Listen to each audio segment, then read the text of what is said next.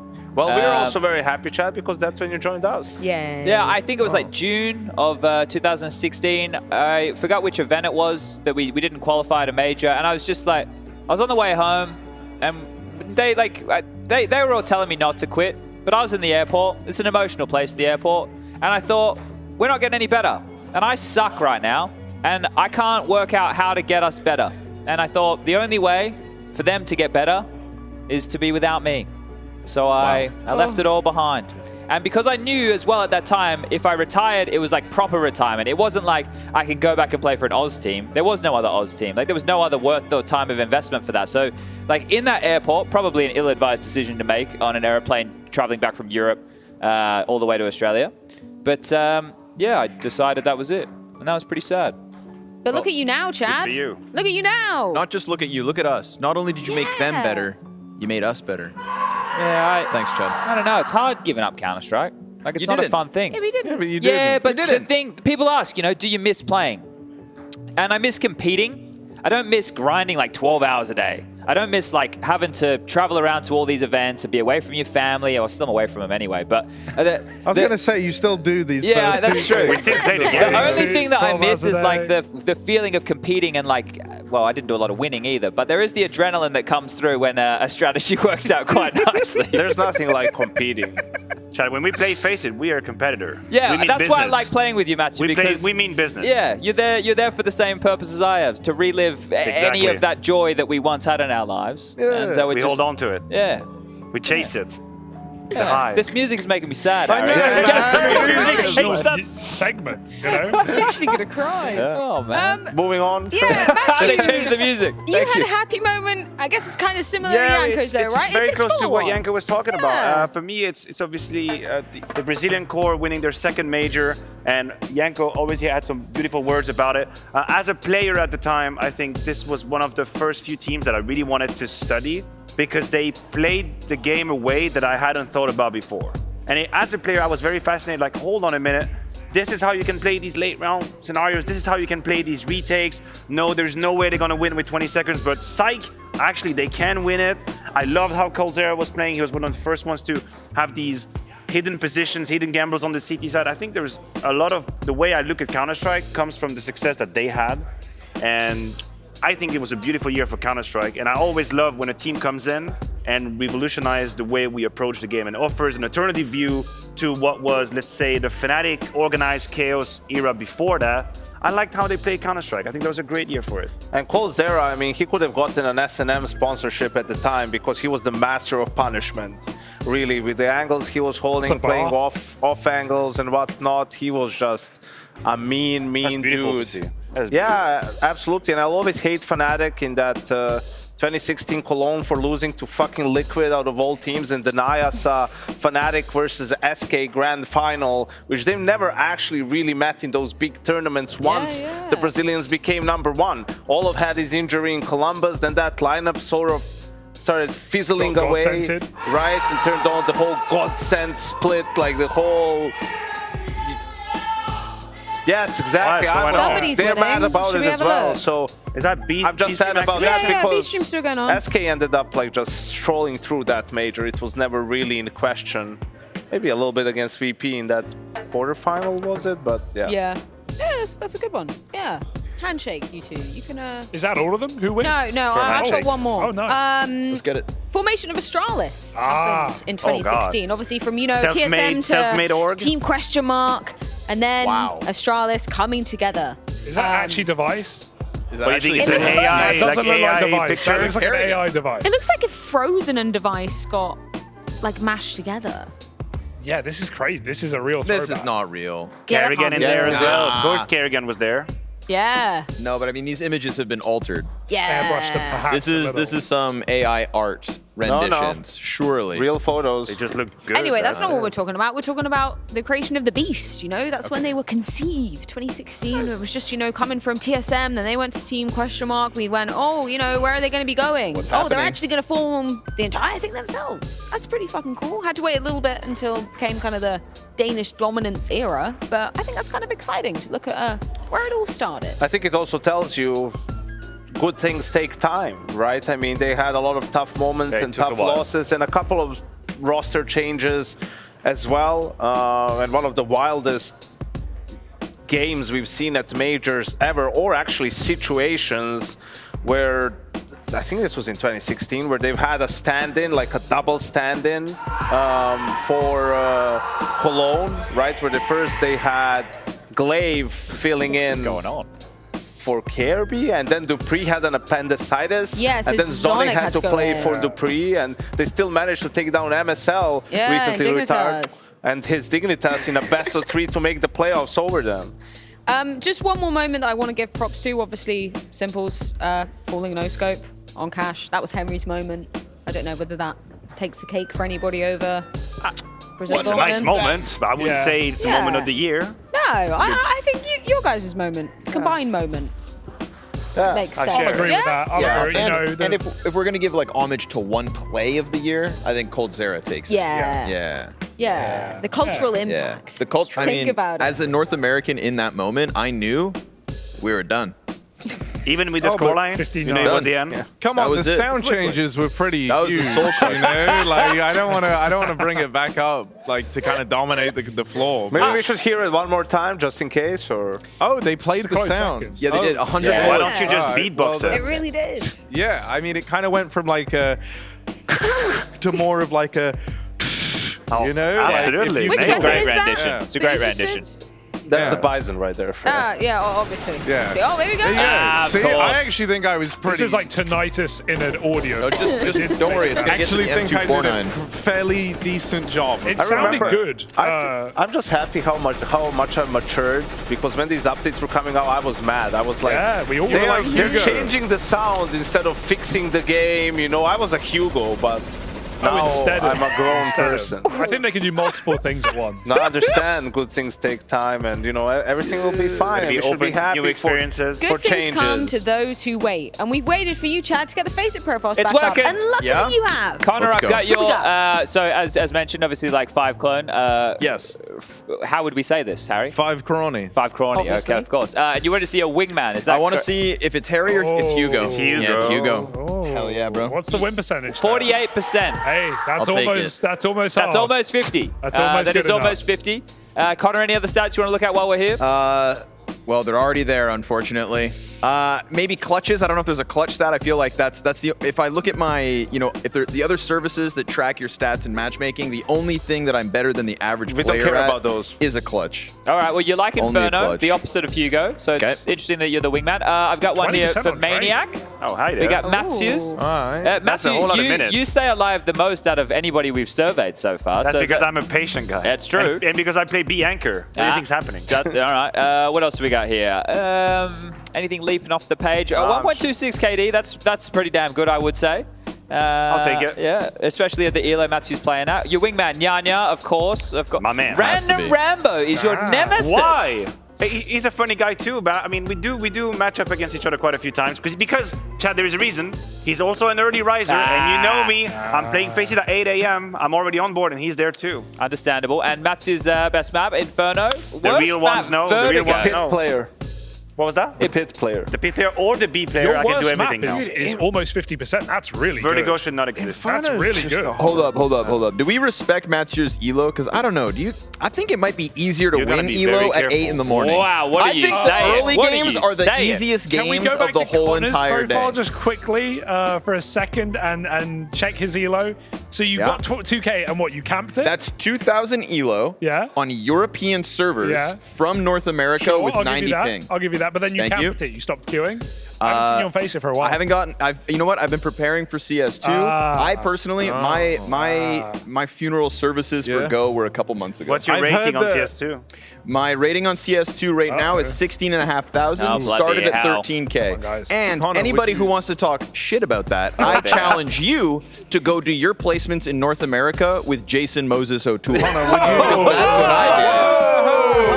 Jason's sick. Why is he catching strays? Connor, would you say that like CS2 and like Baldur's Gate share a lot of the same like core mechanics? Yeah, I think so. I think that it comes down to resource management. They have that commonality, communication, creativity, all of these sorts of things, Harry. Baldur's Gate does make Can me you make sure a better Counter-Strike Harry player. gets his vitamins?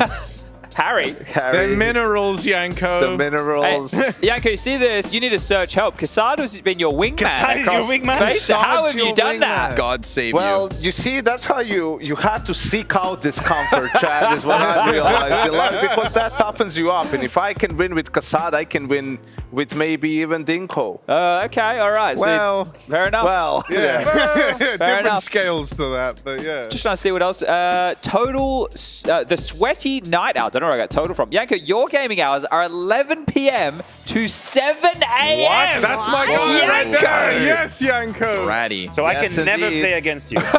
Ever. Well, Maybe he's you up a can. little You late. can catch You're him up on a his little last late. game really of the start night. early, Yes, man. we could catch each other at the end of your shift. I'll be right there, 7 a.m. Yeah, man, that's like the Serbian stacks are, people are this. back from work and everything. Everyone's miserable, home and you just office start player. queuing it, and it's just one more. One more. Match is the home office player. The That's home Matthew. office player. Connor is the reasonable player. Yanko is the Sweaty Night Owl. And what am I? The home office player Of course, as well. you too, Chad. You rise early. Yeah, I need to Let's work see on my yours, staying Chad. alive Because a bit the more as sweatiest well. gamers play, that's when the Finnish stacks come out, Yeah, the it's at Danish night. stacks. Well, you meet that's these where stacks you get early down in the and morning. dirty, Yes. really. That's In the morning, exciting. you've got like Gets the people going. You got No, parents, No, people who have to go to You're not work. playing in the morning. You have no opinion. Shh. Man. Look at the nemesis Yeah, of flop. Chad. Yeah, it's got to be flop. Flop It is always doing. has been. It always has. I don't know how. I would say that it's one of the biggest rivalries in dating back Counter-Strike years. history, yeah. Flop Sponge and flop, versus yeah. Sponge. What's my best map? Anubis. Same as you. Mirage, worst map. Great I map. completely Yeah, we understand. do hate Mirage. Yo, what are my Spuds. maps, Chad? Sorry? What are my maps? This was you. Your Ancient? Is Ancient? your best? God, And you're, 92% win rate? How many games is that, Yanko? Probably 10 out of 11, I guess. Yeah. You hate Vertigo, though, don't you, Yanko? I hate. I don't think I maybe yeah. played 2 of them. Good for you. All right. Well, that Great was choice. the Face It replay. How'd you very guys much, enjoy Chad. that? That was really I amazing. like that. Thank you. Excellent stuff. Thank you, Face It. Thanks, Chad, and thank you guys at home for being patient as well and working with us. Hopefully, we'll be able to move on onwards and upwards. We do have a game on the other side of this, and we also have a game that Hugo's going to be bringing too. It's going to be FaZe vs Mouse after this, and some more fun and games EPL. Now, 2 versus 1, the sort of round he wins though. Great first shot, lives to tell the tale. Nice HE to buy a bit more time here. The smoke makes things more complicated. It's a 4 defuse, a flashbang goes through, but he's timed it so well.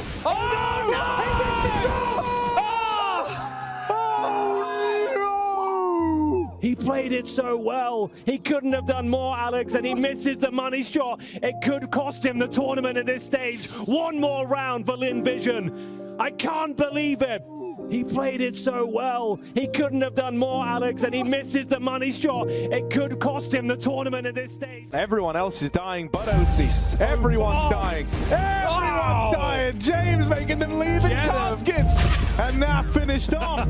My guy. This is Just excellent. want some good Counter-Strike, doctor. You're doing a good job, Yanko. This is good work. Let it go. Let these emotions live. You're going somewhere.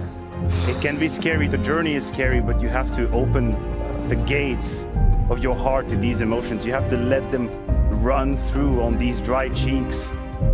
They have to They have to be put out in the open. Just give me some pills, man. Just prescribe something. I might write you something. Just give me a second. For this pain, please. And here comes Calix for the final blow. He takes down OC. There's nothing here for Patsy. Take the final seat at the table. Playoffs, baby. You got to deal with ZywOo first, then you've got to be ready for Flames up on top of the heart, and that's if you get that far. They line up for ZywOo. There's something about him and these damn doors, man. Authority over this one. They're running out of time. Tetsets gets on to the team. That is unbelievable. Baits out the shot, sprays them down, and he finds elimination point for Monty. What a play to deliver. My God, it couldn't have been better. Who's going to kill himself? And it's up to KD to make it work. Oh, there you go! Oh, he's hit them! He's fucking everything except for somebody young. Oh my God! KD, it's just unbelievable. Those shots just twisting and turning. That is the most insane DQ play I've seen in a very, very long time. And he will have a laugh to himself. LMBT, of course, even have to react slightly to this one. Canyon, what is that? Boom, boom. The turn on the short. Oh, it's just filth. For both sides, Canyon nails the shot. 3 kills from the captain.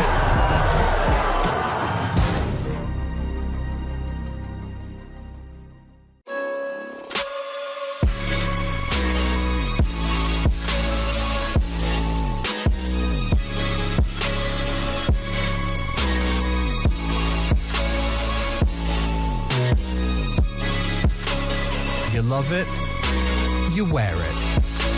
What's your style? Get your merch at shop.eslgaming.com.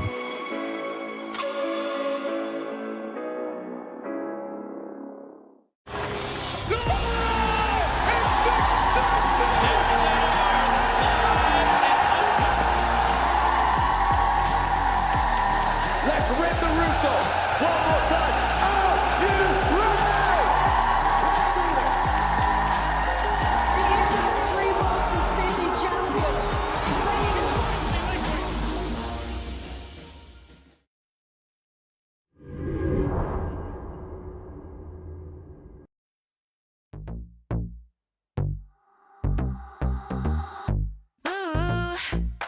Eyes I can see you keeping me wavy. You are made of dreams.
Okay, do you guys want to know the ultimate troll? You know I said the CSGO network was down? Yep. You want to know why that was? Tell me. Because they slightly updated the final day of the Paris Major stickers being on sale. It's back up now, baby. We got baited for a second. Got me. I actually respect the hell out of that, to be honest with you. That's like a I Jason respect play. the bait. I respect the bait. Yeah. I'm sure you sent them the idea. You gave him the idea. Show us your DM. I wouldn't do something like that. You'd do worse. Yeah, it would be a much better bait than that, but I still respect the hell out of this one. You know what we do have to look at? Our fantasy brackets, because Chad sent round, a nice little Excel spreadsheet saying, hey guys, if you want to show me what you think the bracket's going to look like, here's your time to shine. Now, this isn't just me. This is me along with everybody other than Machu, Yanko, and producer Reese. This is everybody else. We all predicted this. I'm not gonna lie, I filled this out, and I meant to come back to it later in the evening and really tinker with it, and I never did that. So what you mean is you meant to actually invest energy and thought into it? Like, I'm not trying. I'm just saying. What's the benefit of you saying this? I'm just like you were better than this, but you were too lazy to be better than this. If we could just I bring was that back actually up. just trying to initiate a conversation. I didn't think we needed to go Where are straight we into going the shit with this? talk. What's the conversation, Jason? Why has everyone got to be so negative The only all the one we time? got right was Mouse, thus far from the opening games. I think that's everybody. When you say we, Yeah, everybody other than those two. because than the actual big brains. that also didn't reflect my predictions actually. did it not? So and he didn't say my name, but I don't feel represented by that image. Get him, Yanko. Get in there. Well, actually, I didn't want to pick Astralis, but who cares? Let's just keep it moving. Okay, should we take a look at yours then, Yeah, Yanko? If let's you're do so it. fucking smart. Yeah, Should we bring let's it do up? it. Let's do it. Let's look. What the hell is going on here? Okay, so what did you get correct other than us? I got Monty. That's you got- it. yeah, Well Mouse. done. 50% smarter than we are. I think that's a guess. lot of percentages. That's actually quite a lot when That's I say half it like of that. 100%, I think it's which actually is only 20, certainty. 25%, isn't it? 'Cause I don't know what it's- happened Actually, to yeah, VP, that's also man. true. I was on the VP train. Now I'm starting to hate them a little bit. Starting? They need to. How do you lose to 9Z out of all teams? This is not an Aqua 9Z. I don't know. it's How's just- Movistar doing right about now? It's, I think, 8-7 on map number 3. I Yeah, did a somebody quick won the check. pistol. I was hoping for They were my B stream screaming. update. Why are you guys up here on the couch? You Where's my guys on the B-stream A stream. update? You guys on the A stream needed a lot of help. I got called in. Matthew, let's bring up your bracket. It wasn't that apparently great yours either. was different. No, it wasn't that Let's see great. how I was different. as wrong as you guys early on. I was as wrong as you guys. It's I only 8-8 got on the B Mouse. stream, Wait, Matthew. but what did you 8-8? have differently? The only difference is I'm thinking it might be time for Ents to get an important win because we're in a studio setup. Oh, okay. That's the only time I Vitality. did. Not against Vitality. No, of course not. You went big on Astralis here, boss. I did believe Astralis would run it boss all the man. way to Vitality. You Look at want to that. talk about your double Astralis speaking of fantasy, or should we leave that for next? That's what I thought. Moving. Checkmate, I believe that's called. Ouch. like you, Producer Conrad. Reese has given us his like interpretation watching of this bracket. I don't Canadians know when he did this because he said he just made it. He did it at 2 p.m. yesterday. Okay. Well, so, you can't- So that's fine. That's fine. Well, That's that fine. helps with the first couple of predictions. Yeah. But he's got Ents winning Actually, the whole yeah, it thing. does. He's got Yeah. Ents winning the whole Oh. thing. 3-1. Yeah. Reese, yeah. He might I be ain't buying onto this. something. I ain't buying this. It would be great to I have don't him think he defend his is. position, but can he go out to the Yeah, broadcast? Can he talk Reese, to the can you, broadcast? can you go live or you want me to Can you speak talk for to you? people, He Reese? can't go live, He but cannot. what would you like to say to defend your Ents pick of winning the whole damn thing? Make sure you modify everything he said. They've got it, they've got it, they're going to smash it. Best team in the world. Verbatim. Well, That's exactly what he Basic said. did our job. That's He's exactly what we do. Incredibly wrong, No, actually. I first but put Ents to be G2 in the semifinal, but then I'm thinking because of the map pool and everything. But then I'm thinking G2's Inferno is starting to sucky, and they're Anubis, low key. They might That's a have real something in analysis, store I like for that, and then their Ancient is really strong, and they beat them on Ancient in Cologne final 2, so they could pick Ancient to win, and then on a third map, I think the map pool actually somehow is better for G2 in a best of 3 than in a best of 5. Big brain. 5 head. lots That to was- think about. Yeah. It's one of Yeah, these sentences I'm that's so really deep that it thinking. might be wrong, but because it's packaged so well, you're like, yeah, I That I felt buy like it. a resident sleeper Yeah. skit to me. Okay, a lot of us predicted Mouse, and now we will be seeing Mouse taking on FaZe. So let's go ahead and check in with Frozen. So happy. Look at this idiot. All right, here we are, pre-match with Malz and with Frozen. Another big game today. You got to be getting used to it at this point. Yeah, I mean, you know, if you want to go far in the tournament, got to beat everyone. Yeah, is it a little bit of a bummer to be meeting FaZe so early in the bracket, or are you just like, screw it, let's get it done? I think it's more like screw it, you know. I think, I mean, as I said, you got to beat everyone if you want to go far, so we would probably meet them later or sooner, so yeah. Cool. Any kind of special prep for this match? You know Kerrigan, you've played with him. Is there anything there that you can latch on to? I mean, I think we all know how they play. I mean, we watch a lot of FaZe games, and I don't think there's like special preparation, to be honest. Okay. I think it's just, you know, not a day, to be honest. Prep as it's any other team probably, and yeah. Another day in the office. What resolution are you going to be using today? What are we going to support in? I'm a Black Bars enjoyer, so it's 2024 Black Bars. All right, we'll have to change that for CS2. Good luck today, man. I do, yeah. Thank you. Honestly, it feels like there's like no pressure. Playoffs start in 2 days. I can't do this without you. I've already signed 2 stunning players. Young blood, exciting.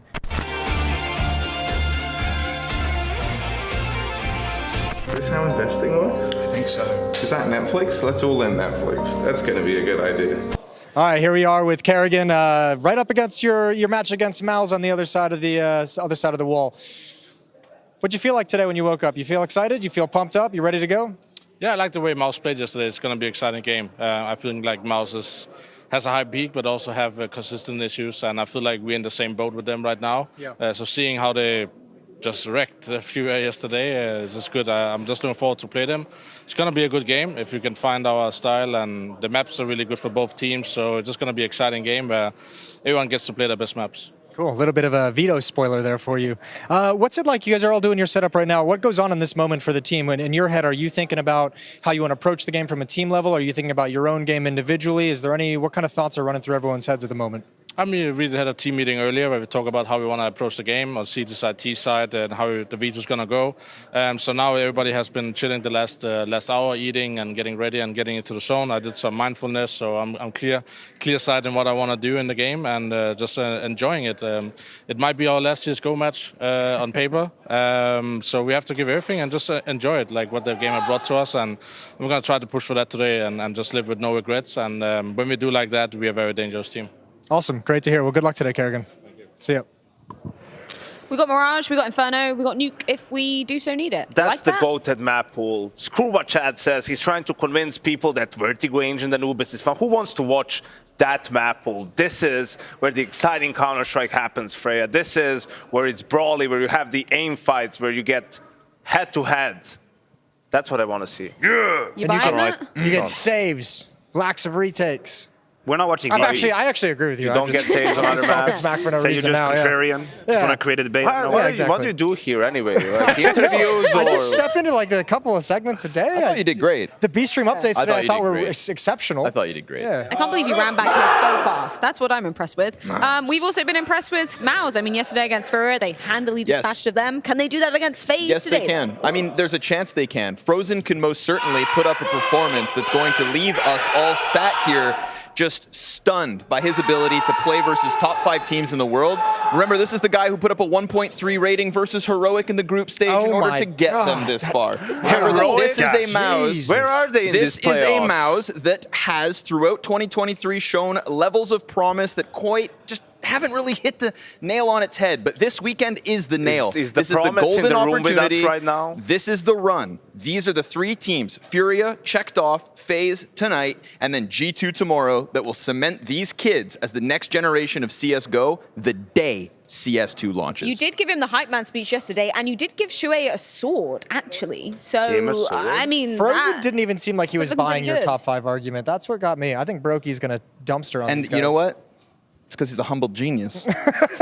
Sure. I think the problem is we don't know if like Malz was really good yesterday or was Furia just ass. So depending on how this game starts today, it's like his FaZe is playing well. Well, that's going to be a rude awakening for Malz, you know, riding a high after that stomp of yesterday and all of a sudden, oh, wow, okay.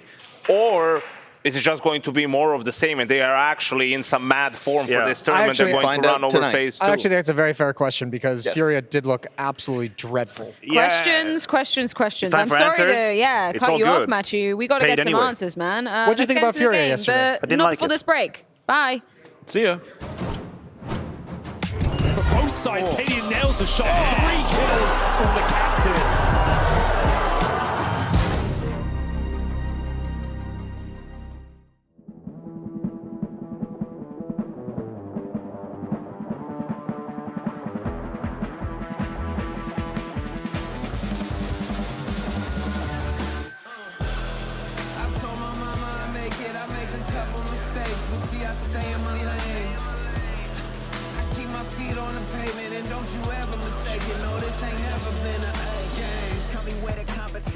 Seem like they all been missing. Never made a wrong decision. It's got me walking different. I stay gassed up. Please point the opposition. No scope is no joke. Just know I aim with raw precision. I went and got my bid up quick, 100 figures. They once was competition, now ain't sitting with us. Been on a wave since we've been away. Snatched the game, now we here to stay. I told my mama I make it. I make a couple mistakes, but see I stay in my lane. Keep my feet on the pavement and don't you ever mistake it. No, this ain't never been a game. I told my mama I'd make it. I made a couple mistakes, but see I stay in my lane. I keep my feet on the pavement and don't you ever mistake it. No, this ain't never been a game. It's that you can't touch me. Things get ugly, they mad now. This all must be a whole new level to count. I'm packing on the pounds, pulled up with the dog hound, and I still had time to shut it down. Now you see them all screaming my name. 2 angles and twists will remain supreme.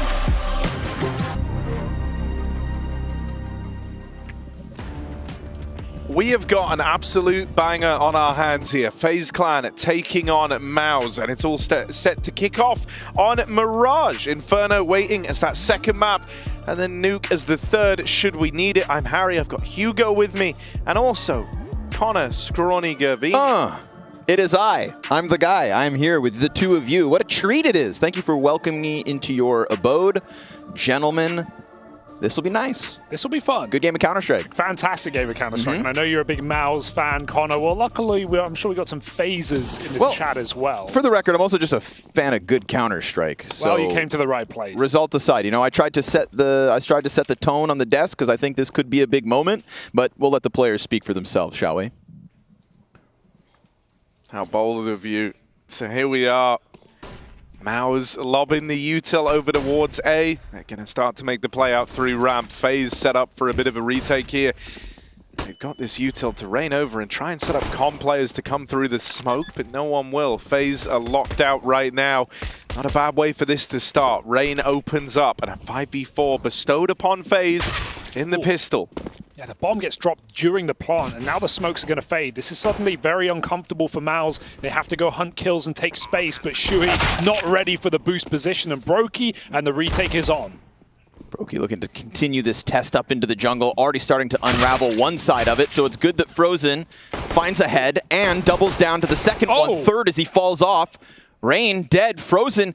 They're not watching. That back turned as twists, and the player in the background's low. An ace on the cards in the pistol.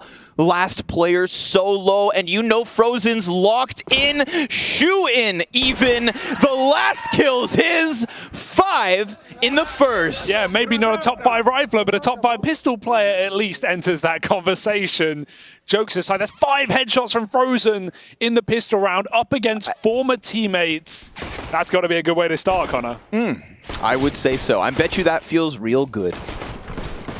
I can only imagine. The shot on the falling player off stairs as well. The shot on the jumping player. Like, there's elements of just tracking there with the Glock. Let's not lose our minds over the pistol, but it is nice to know that Frozen is here to play, and Brokey is going to meet him. Yeah, a little Deeg blinded as the window smoke blooms. I don't know how Miles even recovered that round. 3 on 5 with no control, with bomb loose. And FaZe face in their hands, perhaps, but looking to recover with a force buy, already hitting a Deeg, and Mouse slow it down. FaZe pull back. They play a scout in CT spawn. 2 strong on B, 3 smokes remaining. Plenty of chances to fight for this round for FaZe. We'll see how Mouse manipulate. Boost up in the window, got to play late on Zershin. Shui goes up Cat.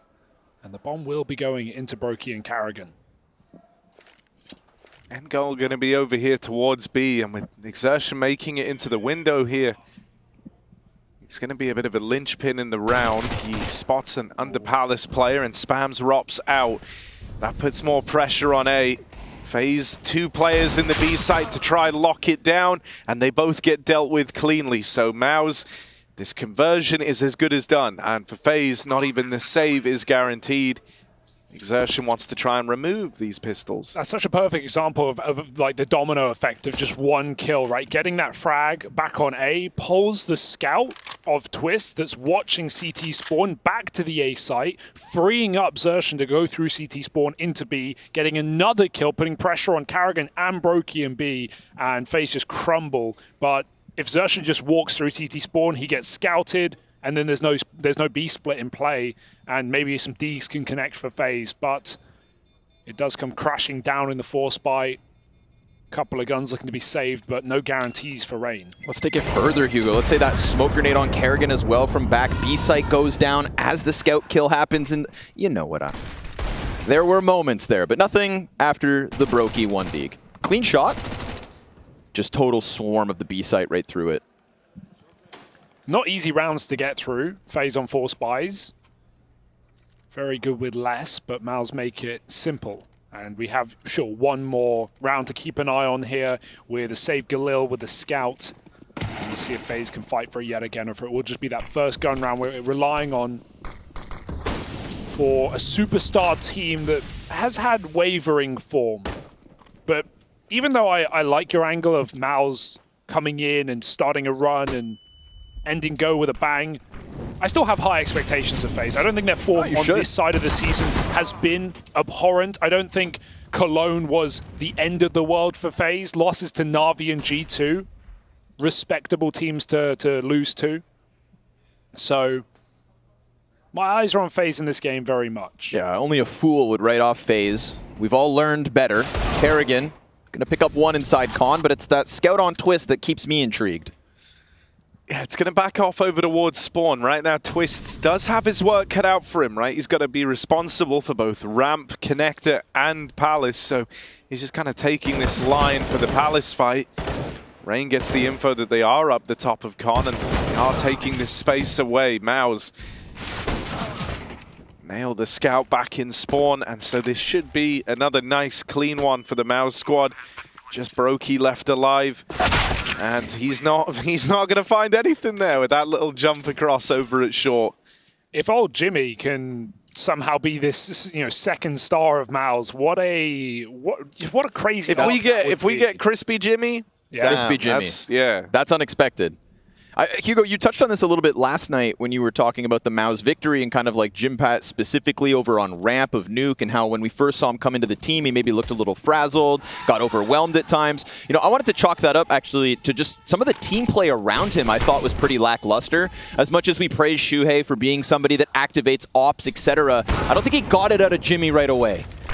And so we'll see with time whether that improves. It's been good. Yeah, he's getting there. However, op out of the gate this time is Brokey's 5v4, and we get a creepy crawler down beneath Palace. Oh, this is weird. They don't know. They don't need to commit. They swing out, and Shuey takes a second. He won't get any more. Twist with a double kill at the back of jungle, leaving old Jimmy to get Crispy in the clutch. What's a Crispy Jimmy come with a side of? I feel like you could order 2 Crispy Jimmies and a... fries, surely. No. It's just the vanilla. Boring. It's the vanilla side, man. What about the sauce? Crispy Jimmy's dead, so it doesn't matter. Shot in the sides, no fries needed. Okay. FaZe Clan, nice. Their first round on the board. Maybe onion rings. That's a bit better, yeah. Hold the salt, man. Hold the salt. I think this is a good example of just what you were kind of alluding to, Hugo. We're going to be watching FaZe and very much understanding their capabilities on an individual level. Rain with the headshot here from onto Torsi. It's the double out of Twist, though. That quick, slight adjustment onto Shuhei. Get out of the bomb site. Don't think this will come easy for a moment. I would argue for either team. Yes.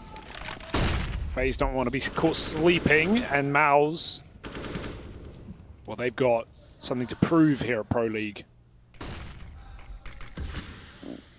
Coming out from under this time. No AWP in play, no one nearby. Window boost can come through. Xerxon hurries into the smoke. This is such a quick timing, but Broky's still considering it. However, look at the wrap, the ring around the world into the back of B. Xerxon tells his team to wait as he encroaches on the bomb site. 2 kills on offer. How many will he take? Oh, God, it's none. It's none for Xerxon. Oh, no. And then he even looks away. Carrigan is given a freebie. The molly in the apartment slows down the trade. There's now an AK that can be retrieved. Oh, God, and Carrigan's still getting more. Committing his cope here. Oh, they want to reclaim their losses, but I mean, you don't come back from something like that. Oh, Jimmy does. Shooting through the smoke to Rain. We still got Robs anchoring A, unwavering in his position. Torshi needs to find a pick. He needs to get on the ball because Jimpak gone from the mid side and Carrigan in the perfect position to punish any commitment here from Mouse. It might be dead in the water. It might be a save. Torsi will look for any angle, anything at all, but a flashbang meets them instead, and I think that is it. That is that last little wisp of hope that they were trying to hold on to when we see Exertion full of life and jubilation soon to be on his face with that flank, which could have definitely been 2 kills. Yeah, the mistake isn't holding the shot. The mistake isn't, letting Carrigan go to take a rifle and try and get 2 for none. He knows he's unexpected. It's when he reveals his position, gets no kills, he stays in their vision. He stays in the market door. Sure, the last thing you're expecting is Carrigan to come swinging with the MP9, but that's the only way that can go wrong. Even if FaZe know you're there, living in market might be enough. That's a crazy swing for Carrigan. That's the round winner. If he stays alive, they can still pinch. Instead, he dies, his team get mollied, and Mao's try and double down. But FaZe on the board thanks to a little whiff. Stinky. Take what you can get. Yeah. Don't look at me like that. Sorry, I have one too many crispy jimmies. Yeah, it'll get you. It'll get you. What do you dip him in? Horseradish. Ugh. Doesn't that sound horrible? Horrible. Ugh. Yeah. Well, look at the B stream over there. That's I heard some screaming and yelling going down. I take it it's because the Movistar Riders were able to pick up that big dub over 9Z. Very cool. Yeah, interesting. On to a match versus Ents now. Good luck. Ooh, yeah. Good luck here as well for Maus. What was a solid start. 3 alive in the second, 4 alive in the third. The money teeters here on the brink of a broken bye. Frozen with an AK. Jimpat with his. Opt for Torsi. Torsi, obviously somebody whose return to form has been coinciding with the return of Shuhei to the Maus organization from NXT to main team. The Shuhei believers tout his ability to activate ops, but so far this evening, in the first 5 rounds, nothing for Torsi to shoot at. Twist has already given us the rumblings of a good game. It was 1 2K spray towards A, but it looked clean. And so did that. Beautiful return fire out of Robs, but Torsi's got the trade frag. It's excellent spacing from Maus. Yeah. The fact the lower player on ramp gets that headshot, but as they press down into Carrigan on the B site, he's split between directions and Brokey helps out. But those shots over the window are versus one of the players on a Deeg. There comes the cat play. Just in time and just enough damage, but a 2v2 from window. They've got to cross. That's not easy. Brokey has that locked down. He's going to get flashed off, allowing the bomb to make it in, but how much further? Frozen gets put even lower. He has survived 2 fights already, and he will go for that stick. Brokey here to deny, and Xerxon with a trade. He gets swung, and Rain wins the round for FaZe. What a play for FaZe. I love that re-aggro from Carrigan after 2 kills come through on Catwalk. You could tell from the crosshairs of Maus coming up short that they weren't ready for the B anchor to come swinging. 2 frags towards ladder, and Carrigan closes the distance. That's the killing blow again. Carrigan's had a lot of impact just off of 1 kill in these rounds, but it's Rain that saves the day alongside Brokey. I think a moment where Carrigan too just skirts out the appropriate amount of distance. Yeah. Just enough time to tuck back in beside Arch, fight the window. Kind of comparable to when we see him backside B catching the frag on market. Crazy peak, but just enough of a risk to get his reward. And now they're just desserts. It's pistols out of Maus, and the struggles begin. Yeah, FaZe about to take the lead here. Maus a slow group over towards ramp and a 1-man in Exertion trying to come in through lower. But as he embarks on his journey out in a mid, he's probably screwed. If we're honest, Twists is holding it from an angle that he just ain't winning this. He just ain't winning that fight. Look at it. Rain dancing inside. Gets that first one on Tetris. Shui spotted on the cross. There's more for Rain, and he will get helped by Brokey on that USP. So it's quick, it's clean, it's 5 alive for FaZe Clan. As they leap up into the lead thus far for Maus, it's only the pistol and those conversions. They've got another chance in the rifles now. Torshi can even get an AWP, but he will lose helmet, so he just goes for the rifle and full nades. Perhaps an exec for Maus as they look to lean towards A in this round. Brokey with a great window spawn too. He's going to get smoked out immediately, of course, but might try and make a play. Brokey, known to do so, drops down under again with Rops. Not the first time we've seen this setup. He starts covering. He can smoke himself and fight towards middle. But as we said, exec available for Maus. They're going to go for it. Xerxon with a late mid lurk. Often going to see him coming up connector. Is Brokey or Rops ready for it? Rain smoked off. There's a pretty big gap here for him to look through. He's going to have a first fight on Shui crossing, but closed out by the man at the helm of Maus. He takes the space immediately with flashes to support this push into the spawn. Exertion holding down mid. If he can just buy a bit of time here, they're on to a winner. He's spotted out behind the boxes. The nades rain in. It's Carrigan with that kill. Shui is in the big position right now. Pushed all the way through CT. Even though he's cleared, he's still going to pick up that kill to Twists. And so FaZe get locked out of this retake over towards A. The aggression will prevail for this Maus squad. And Torshi even stands to maybe get his hands on an AWP right at the end of the round. Or not. All right. Damn, all right. Shout out Shuhei for this one, folks. The fact he gets into that bomb site, the fact he wins the duel on the edge of what was a little smoke gap, but then more importantly, there was not a moment, not a shred, not a tidbit, not a tickle of hesitation in Shuhei's eyes as he charged through a CT smoke blind. There could have been somebody on the other end to stuff him, but he slides out, catches the legs, gets his headshot on Rain, and then this key, or kill, is key.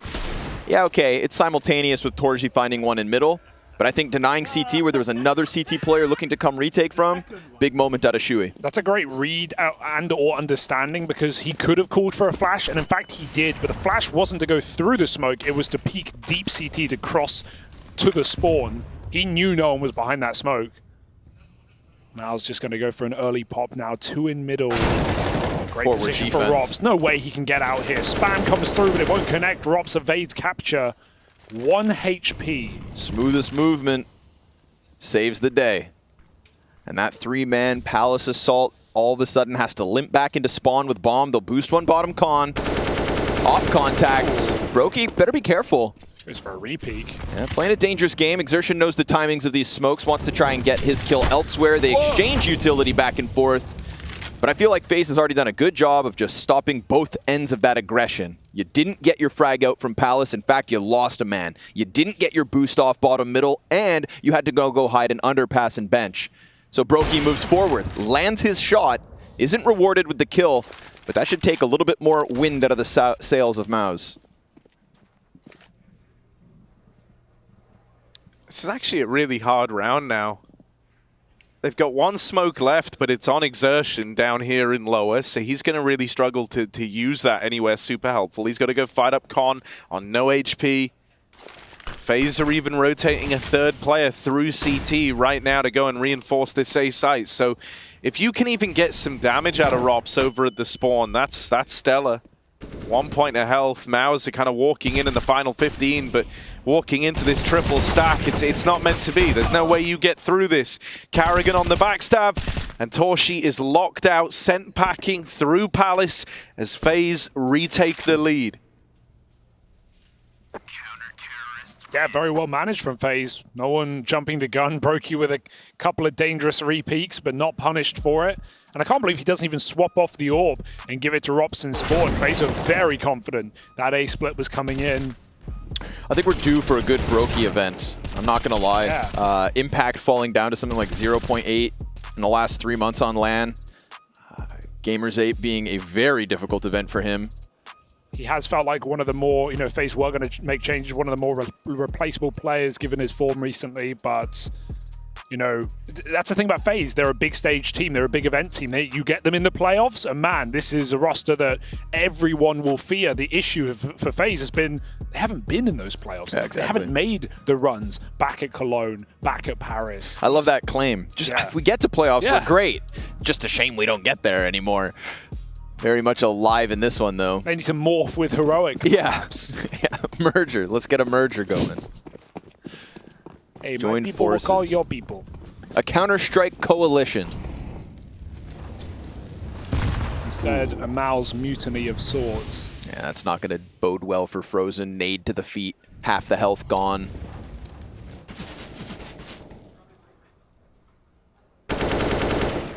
Suddenly, 1 round later, far less presence outside of ramp, far less presence bottom connector.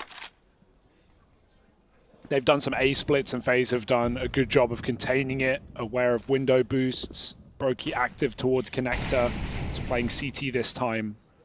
Not anchoring A as hard. Rain just in sandwich. And so Mal's go for a mid take, a late one as well. They miss the run boost. Horsey still just skirts out. No fear. Rob's flashed, rather, for a peek. He sees nothing. That is certainly not the case. Mal's moving in late. They've crawled into middle perfectly. Still a flashbang or two. A smoke grenade pops elsewhere. We get that forward ramp play as Kerrigan just keeps throwing out these pieces of util. Nobody going to have to deal with that on the receiving end. The push up close just instantly stopped. And that Galil tearing him up. Exertion's got Brokey now stuck back behind. Twist helping hand out of the catwalk. That's going to concern the connector players enough that it slows them slightly. Rain is about to get hit from both ends. Those shots come through, serves up the distraction. Perfectly needed to get Exertion ever closer, and you're getting close to the wounded Brokey. But the wounded beast bites back with an op shot that keeps this even. Repeat to the bomb, covered by Frozen. What is that shot? That's wild. Brokey was trying to be the hero here, but it might go no further. Twists 1-on-3.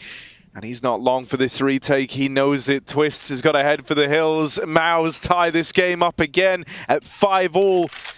As they pull this one back the other way with a beautiful little A split up through the connector. While all that was happening, Shui was even lobbing in smokes over towards the B site, right? He smoked off market, put pressure over towards the window. Then you had that kind of bait towards ramp to draw Rain's attention elsewhere. Some really nice, you know, little decisions, key moments in this exec over towards the A site, just to kind of minimize the resources that FaZe could dedicate there and to throw off the players that were dedicated to the A site hold. That was a very well put together round from Maus, and that's going to tie this game up. I don't know if that was a miscomm or just a bit of overconfidence for Rops, but he goes through this con smoke here with an HE. Brokey might have called like, I'll flash you, but he threw a nade, then he threw a flash, and before the flash had left his hand, Rops is going through with the HE. So not only is he taking HE damage, he's also just walking through a smoke. I know what it is, Hugo. It's because they thought we were on CS2. Exactly. They thought we were going to nade the smoke down. Rops was going to get a double. Because they know, exactly, and they know that it was meant to have released already, but obviously it hasn't. Of course, yeah. Well, Rops is a bit busy right now, but after this game, I'm sure he'll get to it. Can we also just give Frozen a little tip of the hat for that? Because the cover out, I mean, okay, Brokey's 11 health, any shot would have done it. Instant headshot as Brokey peeks out to try and stop the default plant that was otherwise screwed. Yeah. FaZe, you know, that was the tipping point as well, because they can play a 3-on-3 retake. It's fine. Sir. You know the con player. They can, you know, amass together. Instead, Kerrigan's just forced to chase that kill in con. So, you know, I can't blame Brokey for going for it. You're not always going to get nailed that easily. Great cover. But now FaZe on the ropes, on the rocks. And they're slipping, they're sliding. One misplaced foot, and their money goes bye-bye. Pull a hamstring. It can get worse than that. Broken toes. Imagine. I couldn't. I could. Maus looking to stub FaZe's feet into the counter. They fake a BXX, they go back into middle. That's a grab. Good damage from Twists, and he'll peel back. Ouchie for Shui. Shui's on the other foot. But maybe he can kind of get some revenge. Oh man, that was the opportunity. And that opportunity only knocks once in a lifetime here. Rain And Rops will isolate that fight to Shui at the stairs, and the bomb was dropped going up Cat. Twists. Oh, cool bit of ladder tech from Frozen. Throws himself into that engagement. Rops with one hell of a reply. All right, Rops is on for the ace. Not going to get it, of course. Carrigan will steal away kill number 5. Dirt. Yeah. Hell of a round from Rops in the window. Love that from him. Dude, swings out for the double. He had 2 bullets left on the last guy. Just that little. Run that back. Hit him with the. Oh, man. Awkward timing for Shui as well. 2 shots. That's 2 bullets. All one needs. There's something about it, man. When you know you only have 2 shots left, your accuracy is through the roof. Like, Rops was feeling it in that motion there. He knew. That was mechanical. Maybe for you headshot machines, but not for the rest of us, Harry. I just shoot the bullets if they land. Hey, I'll take it. Close your eyes and spray. That's what Rain's trying here, but it doesn't work out for him. Twists. Is he up for the task? Pistols flooding around him, and it's only the double. I say only. Twists has done all he can in the round, but a 3-on-3 given over as Maus take control of the site. FaZe are going to be left retaking here. Yeah, don't jump the gun. Wait for that flank this time. They've bollocked a 3v3 before. There's no plant here. The pressure is still on Maus, and they're standing in the open. The flank's coming in now. Carrigan doesn't even need to play. He can put spam through the box and wait for Rops. Takes a little challenge towards the ticket, crosses over. They're sensing they can leave the beat. They're right. They're dodging it. They're dodging the flank. Windows still sketchy, though. Oh, it's sketchy as hell. They got to get past some way, but... Oh! Torshi, yes! He gets the bomb up through the movement jump up into the window. Well, into the ladder room. He took the easy road. If he plants it, it still counts, though, doesn't it? Hey, look, man, Thurston had to take the long way, all right? Just ask him how easy it was. It's not a because now he's dead over on short. Torshi swinging on out is immediately dropped. I don't know what they were planning for. He planted default. Maybe he's scared of, like, apartments being open to it. But even then, if someone's apps, they're going to swing you no matter what. And he not even setting his teammate up. Nah, maybe I think at that point just cut the loss that Exertion's already done for. You know, I feel like Exertion died. You ain't making it to my side. Yeah, you're not making it, brother. And he didn't. Himself. This one, Carrigan finding a smoke fading and Shui just sitting on top of boxes. A bit of a freebie, huh? Looking the wrong way. Kerrigan putting up them numbers. 9 frags, 7 deaths. Yeah. You love to see it. Brokey topping the charts as well. Frozen with the most impact on this Maus side. No surprises there. And we're going to have Maus go into mid with a bit of a pace now. No one stopping them. No one even facing. Look how quick and far they get. Xertion goes back to window. Back to his devilish ways. Twist wide on Cat, cleared by the captain, but not ready for any more. Shui. Rain's in position for the trade. Orp will not hunt this time. The window smoke is fading. Yeah, nice little spot for Rain to pick one up. Twist has been playing that deep corner a few rounds now. Has been doing a good job of applying pressure to the back of Khan, but he doesn't keep them from getting up there. Torzi finding the window frag as the bench creep comes through out of Exertion. Don't call him that. He's a nice guy. And he's concerned about Ticket. Has a reason to be with the util coming out of it, but Brokey's moved elsewhere into jungle instead. Now listen, bomb hasn't crossed. Okay, there are still problems here to be had. Jimpat tries to go over dry, and Brokey clips his wings, puts us back to the 3v3. Frozen sort of tasked with the same problem, and Exertion sitting top tickets, about to get pushed by 2. This is FaZe playing their hand before they really have to. They're not retaking a bomb site that has been lost. But loser. Is that another Israeli player with a clip from CT Ticket? We've had Flames, we've had Nerds, now Xertion added to the tally. It's not the same, Harry. It's a lovely, it's a lovely little couple of kills, right? It was a nice sequence. I won't put it on the same I don't think it's on the same level. No, but a couple of notches down on the tier list, but still a nice sequence. I would rank the multi-kills the same way I would rank those 3 individuals. This is just Exertion trying to keep up to the other 2. With who's on top then? Flames? Or Nerds, interchangeably. Yeah, okay, so it's kind of open for debate. The mistake that round is Jimpat doesn't throw his molly jungle, and he crosses the only open path, you know, is the AWP on the angle, and still he doesn't molly. It's the one bit of util Maus have, maybe saving it for the post-plant. Doesn't matter, though. Peep this by. Double AWP, couple of upgraded pistols, and a hero M4 on Twists. 1 smoke, 1 flash. Craziness. FaZe pulling in the... Oh, God. The big guns in this round. Got to try and stop the B play. Carrigan, important fight to win. That at least keeps FaZe interested in the idea of retaking here. They're going to be able to float around, see if anything was offered, but they will decide to just fall on out of there and save. Double AWP in the retake kind of sucks. With no kit, no anything else, this is fair. This is justified. In fact, I would even go as far to say reasonable. Wow, that's honourable of you, Harry. Thank you, sir. Would you consider it commendable, Harry? I would say commendable and maybe even necessary, actually. Oh, so he's really upping the ante here. Yeah. It's not just allowed, it's actually enforced. Rather preferred, actually. You're giving me mixed signals at this point. Rain. Oh, the shot eaten by the register. The Impact takes his cash and runs. Mouse finds 7 T-side rounds on Mirage, at least. Yeah. Shame for Rain. His shots didn't register at the end there. Nice, that's... Get it? Oh, that's so good. Here's that double from Xertion again. Yeah. The one tap, look at this. Crispy pop. Ooh. Yeah, hi Xertion. He is funny. Yeah. All the Mouse are really. They got some good bands. They're a couple of funny guys, aren't they? Yeah. Bunch of funny guys. Just like the two of you. Well, yeah, we're clowns. They're funny, like comedians. Yeah.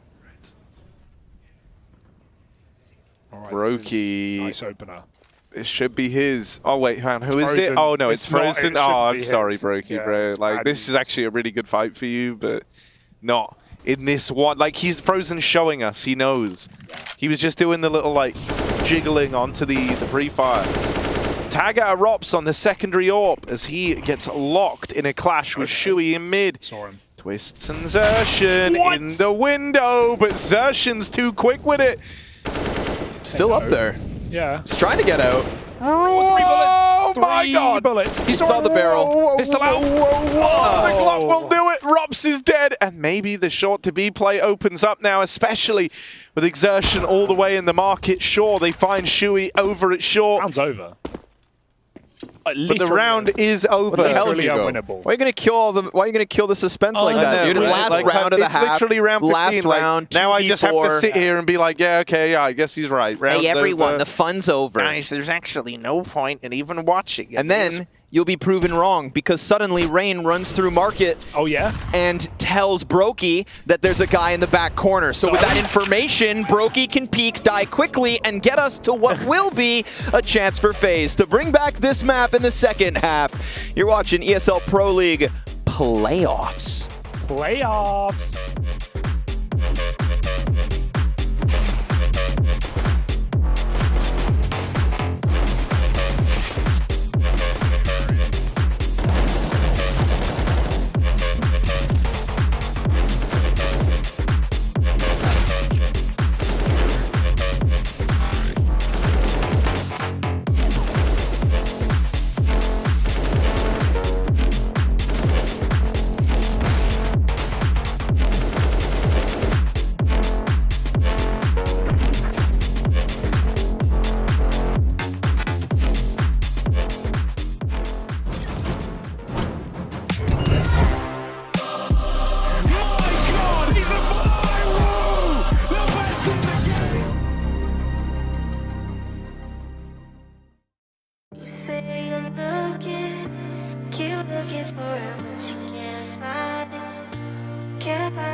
Katie nails the shot. 3 kills from the captain.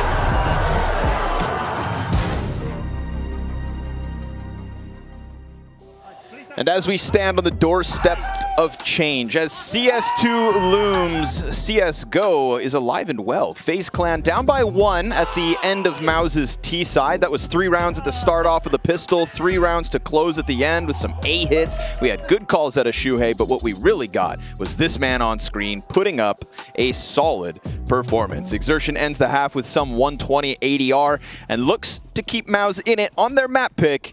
They want to open up this series to make all of us believe that they can make this Pro League run happen. Mostly make you believe, but I'm here for it as well. I'm the one selling the snake oil. And I'm buying. Tastes delicious. That's what you use it for, right? $45 a liter. Ooh. It's actually really reasonable. Yeah. Hey, I'm not trying to price gouge. In today's economy, yeah, so expensive. FaZe can only buy pistols, and they're running it up con into a stack with ramp and a crossfire between Frozen and Shuhei. It's going to be a clear and, well, easily done. Captain to captain, and FaZe come out on top. There's no stopping this plant unless Xerxan plays fast, and there's a lot of cover here for FaZe. They're able to sneak back. It's kind of the inverse to last pistol round, where the T's actually get out with a plant and post as well. Surely no way Mouse can win this comeback. Kid Exertion takes his peek, gets killed out by Twist. The only thing rolling forward for Mouse now is Jimmy. Jimmy's got a couple. Hello. Information on Robs, and the fact that he's only 5 health, free up those dual Berettas to push towards him. If that had happened, then suddenly this Palace player's got a swing, and things get a little weird. Jimpad's going to pick up one more. No kit, no clutch, no second pistol in this one. We're all tied up here, folks. 8-all. And really good try from Jimmy. He gets that as close as he can, but not meant to be. Didn't have the kit, and Rain wins a crazy fight out through the connector as he's getting run at by dual Berettas. So able to safeguard that round of FaZe. They find themselves a pistol, tying this game up. Now looking to launch themselves up into the lead in this second half. Mouse are going to force up. They've got a Famus on Jimmy, a scout for Torshi, and a couple of pistols on the rest. Scout peeks mid. Torshi tries his hand at that early fight, but they are right down bottom of con. That's a lot of damage to Carrigan. Was that a headshot? Like through the box? I know it sounds crazy, but Carrigan got put to 10. Yeah, I don't know. I almost feel like that has to have been. Like, yeah, it felt like it was inaccurate. I don't know how it connected. I think it bang on, actually. Rain gets re-peaked.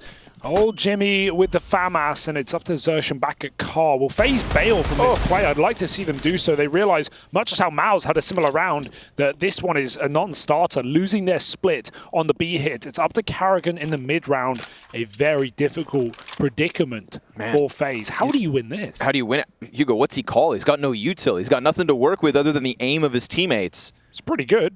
That's true. Not the worst place to be, but not one piece of utility to try and make something happen. So we're going to go aim duel central. Straight down mid. What do they find? It's Exertion waiting up towards the catwalk. Now he's got no support. Those A players so deep in. But at least in that case, if he has to fall off from connector, if he just raises the red flag that window, jungle, all this is susceptible, then that's good enough. But what he's doing is better. Just straight up shaving Twists off the play. That leads Carrigan into his death as he walks straight towards the B site. But with this opening onto A, the save might not be called just yet. You've got just enough time to spare if you want to hit that A play. But with eyes prying from Catwalk, they know better, Mr. Byron. They shall not be allowed to plant that bomb. They shall not convert that pistol. They shall not take a lead in the face of the Mouse. So we've kind of seen both looks of what happens when you get in that awkward B-app situation. You lose your lurker. Miles had it with Xerxon. They committed. They got shredded. FaZe bailed to reset. They still lose. It's such an awkward position to be in there where your opponent has all the info, can choose the perfect repositions, keep their gamble stack on B, and Xerxon deals with it very well. Lovely round for Miles, finding their force buy and putting FaZe on the back foot. Not just in round count, but economy as well. Nothing worse than losing 2. Or round 2 after winning pistol. Carrigan gonna try and creep down middle. Spotted by the AK. Brokey low early. And Robs also eats a scout tag. That could not have gone worse for FaZe. They get turned into mincemeat. That's a saving grace, perhaps, for Twists. I like those little moments where Shuhei gets aggressive, where he feels confident, where he takes a play, a risk. And it's not one that's won this round straight up, but the 2 frags off the staircase have opened the door for FaZe to get this bomb down. Now, they're going to be cautious. They don't know what sits behind Ticket. Do it. This site belongs to them, whether they know it or not. I love this move. They'll go over, leaving bomb down beneath. So you're not expecting it because you've got a short player watching this angle. So how the hell could Twist even be here? If this comp player moves, the last thing they expect is this position. He's going to give it away, though. Cross with a jump. Try and find that fight. Xerxon wins it out from afar. Carrigan looking to clutch, and Xerxon puts him down, keeps it up. Top of the server right now on the young Israeli as Maus find double digs. And listen, Xerxon, somebody who did taper off on an individual level between, I think, what was kind of his first peak on the Maus roster under Dexter, going into that run towards Rio, going into Paris, going into Dallas. We didn't quite get all the same exertion that we hoped for, or that Maus would necessarily need. Now, right here, hell of a time for him to put a couple up. So, solid enough stuff. Is my guy a hot dog? I think... Hey, man. No questions asked. Side of Crispy Jimmy's, please. Glizzy overload. Now entering Glizzy overdrive. Right, so... Oh, that's robotic. Okay, go on. That's horrific. And so will this eco be for FaZe. Just the one, the Deagle. Harry, you're a Deagle master. Where do you put your solo Deag? Maybe a ramp or mid. Those are like the 2 fun fights with the Deagle. But a ramp kind of sucks because you just get naded. Mid kind of sucks because you just get orbed. So really, there's not really like a good answer there. And yet we buy it anyways. And yet you buy it anyway. Oh! That was a goosh. We call that a wet dink. Jimmy, look out! Oh, he's got nothing. He's literally got nothing. He's brought a knife to a gunfight here. If only they were saying about that. Is it good? Brokey. Stab him. Yeah, he's dead. I like that he tried. What else was he going to do, Hugo? Well. What else would you expect him to do than just not try? DC. Come on. The server. Then they don't get the kill bonus. Yeah, there you go. That's what you would really do if you were smart, but hey, you know. Maybe next time. It is what it is. It is what it is. 11-8, and FaZe, a very important, some would even say a crucial gun round here. Got to start strong and start soon, or Miles will steamroll on their map pick. FaZe are certainly going quick. Super fast. Fast out, fast in, frozen, dead first as Rops secures that opener. And now the rest of FaZe spill out of the ramp, out through Palace. One more from Mr. Rops. Oh, nice God, match. Exertion Imagine. Was looking for number 3. Brokey narrowly gets the trade. And so for now, things are looking up for FaZe. Jimmy and Torshi praying that they can find a way back in. Oh, it's close. But not on the money enough on that spam. Ouch. With Torshi dead back in jungle. FaZe have done enough here on the fast play out through Palace. Love that. Love that. Pick it up. Show him who's daddy. Show him who's boss. And I think that, unfortunately for Mao's, a little hope out of Exertion's not going to be enough to hold off on the A play. Jimpact gave him a great flashbang to set up that multi-kill. Exertion's 7th multi-kill round as well in this map. So putting up the numbers. Although if he gets that 3rd one, Hugo. We're cooking with gas. But now we're cooking with sticks. Yeah. They burn, just not very well.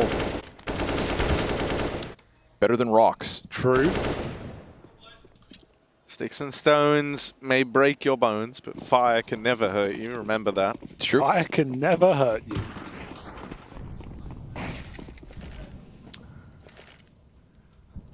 That's what I've always said. And I'll keep saying it. Till it becomes true.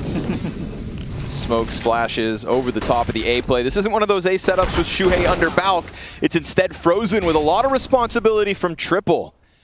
And in that lapse of mid presence with the util onto A, that's when all of a sudden FaZe thought they'd get through mid, but it has all been shut down. And when I say all, I mean everything. Blimey. 5 kills, all of them standing off of the Fomus collection as well. That was not the most comfortable buy out of Mao's. That immediate util over into the A site created a pocket for FaZe to slip up close, but as they got closer, Hugo, their faces were chewed off. You were so close. I was going to say chewing off. Yeah. I like that. Chowed down.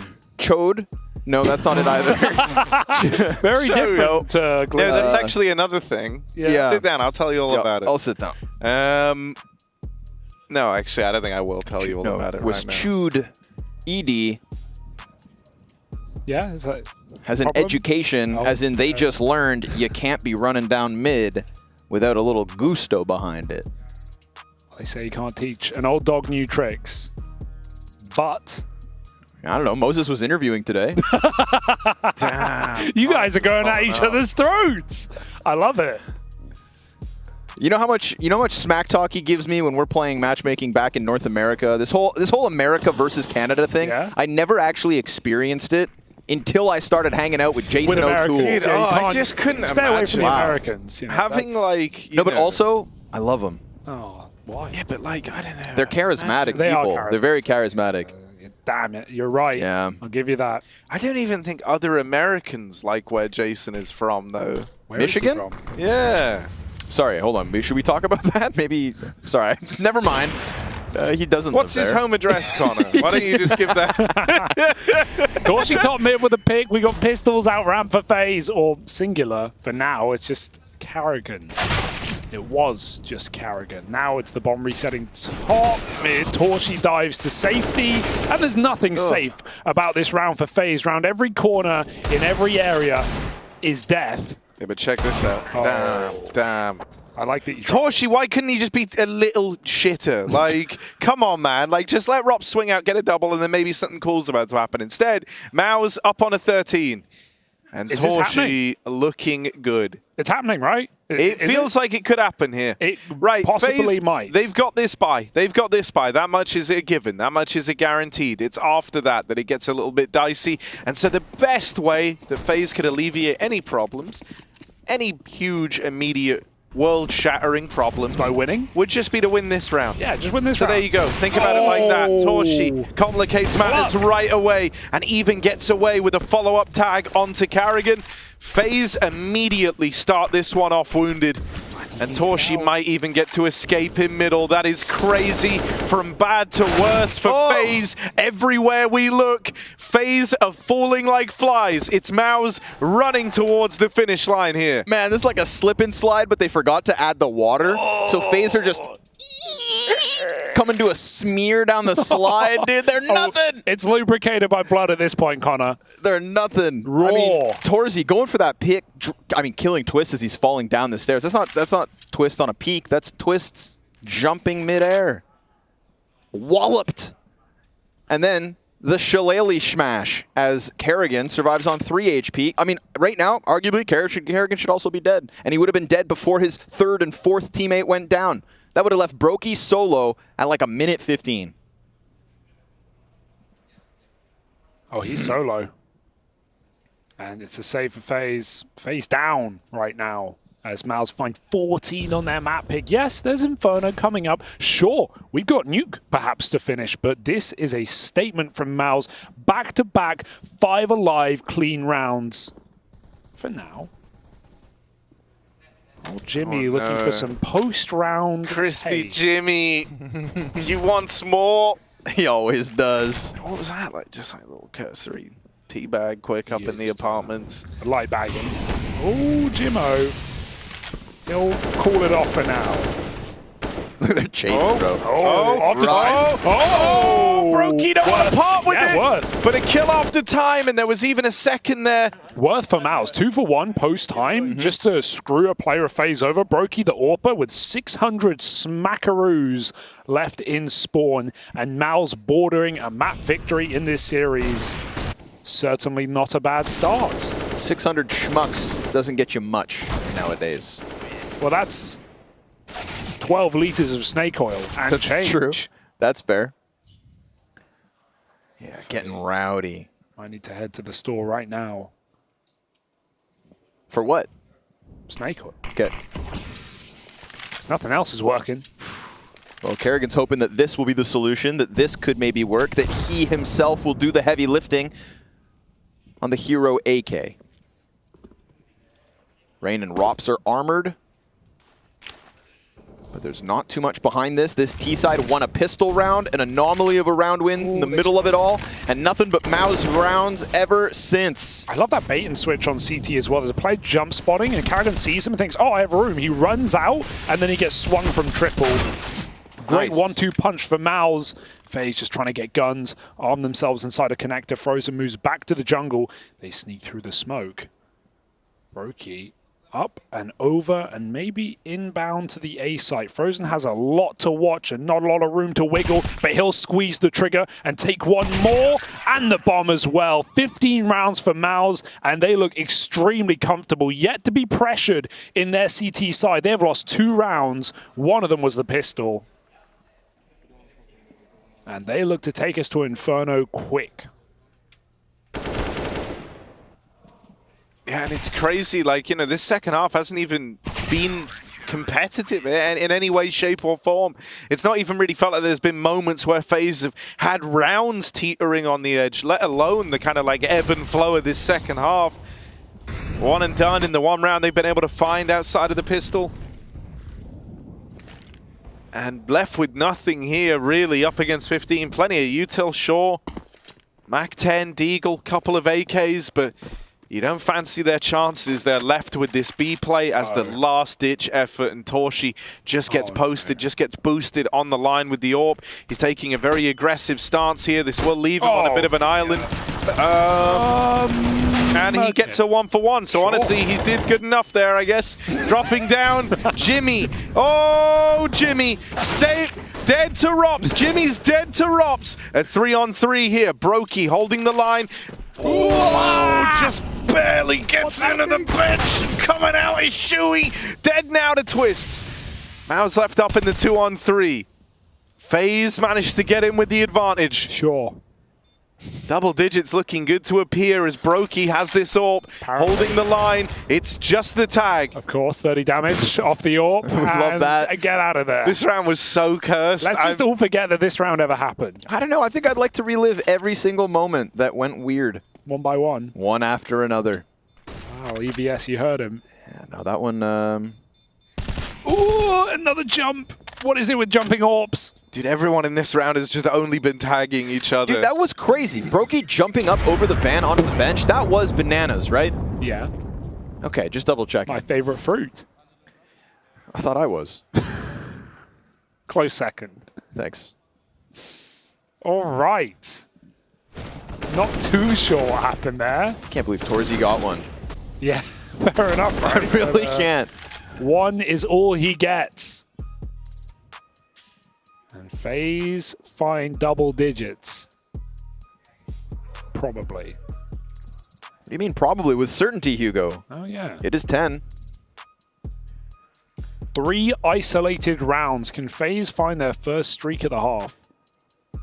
Listen, it took Maus themselves to crack through that CT defense. Remember, they added 3 of their rounds at the very, very tail end of the half. 3 of them came by way of pistol and conversions. So it's not as though MOUZ were in that different of a boat, Hugo.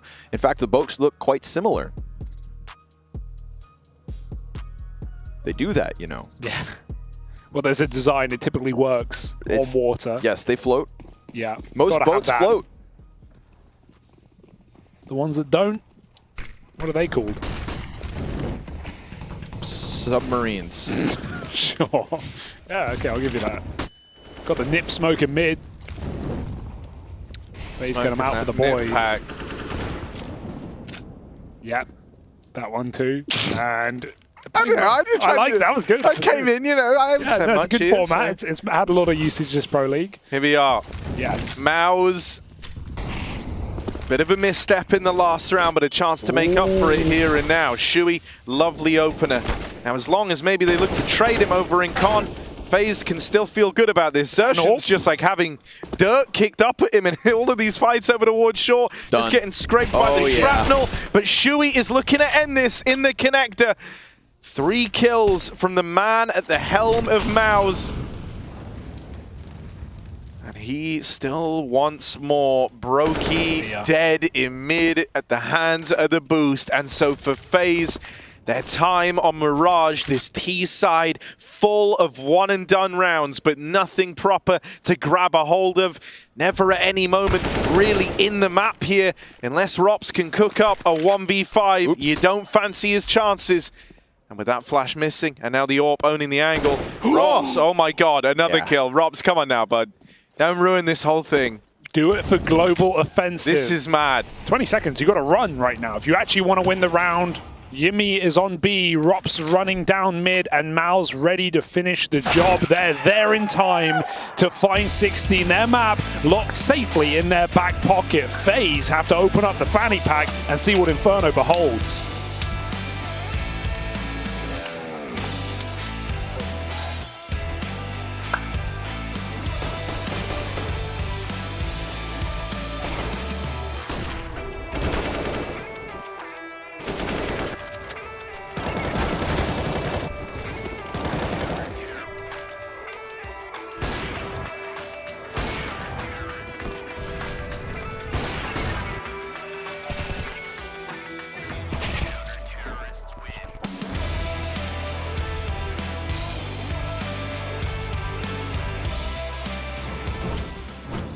He's got a chance in this one. Simple! Makes it look too clean.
Hey guys, I know you were watching that A stream, but over here on the B stream, we've had a bit of a delay. It took 3 maps for Movi to overcome 9Z. It was an intense affair. And now I've got James standing next to me, of course, going to be watching this one very intently. Your boys have just started. Ancient is the first map of this Complexity Monty series. Vito, go as you expected? The boys are well equipped? Yeah, we thought they were either going to pick Ancient or Vertigo, and it went as expected. So we got the maps we wanted, and yeah, we're pretty happy with it. Yeah, well, I mean, the results have been coming in thick and fast. Obviously, it looks like there's a bit of a tech pause right now. 1-0, Monty taking the pistol. No worries, right? It's going to be a long series. It's a BO3, so it's not a big deal. It is going to be a long series, and you can check that out over on the B stream, esl.gg/TwitchB, if you want to go ahead and check out all of the action that's unfolding here. It has just begun, so this series could be a long one. For both sides, Katie nails the shot. 3 kills from the captain.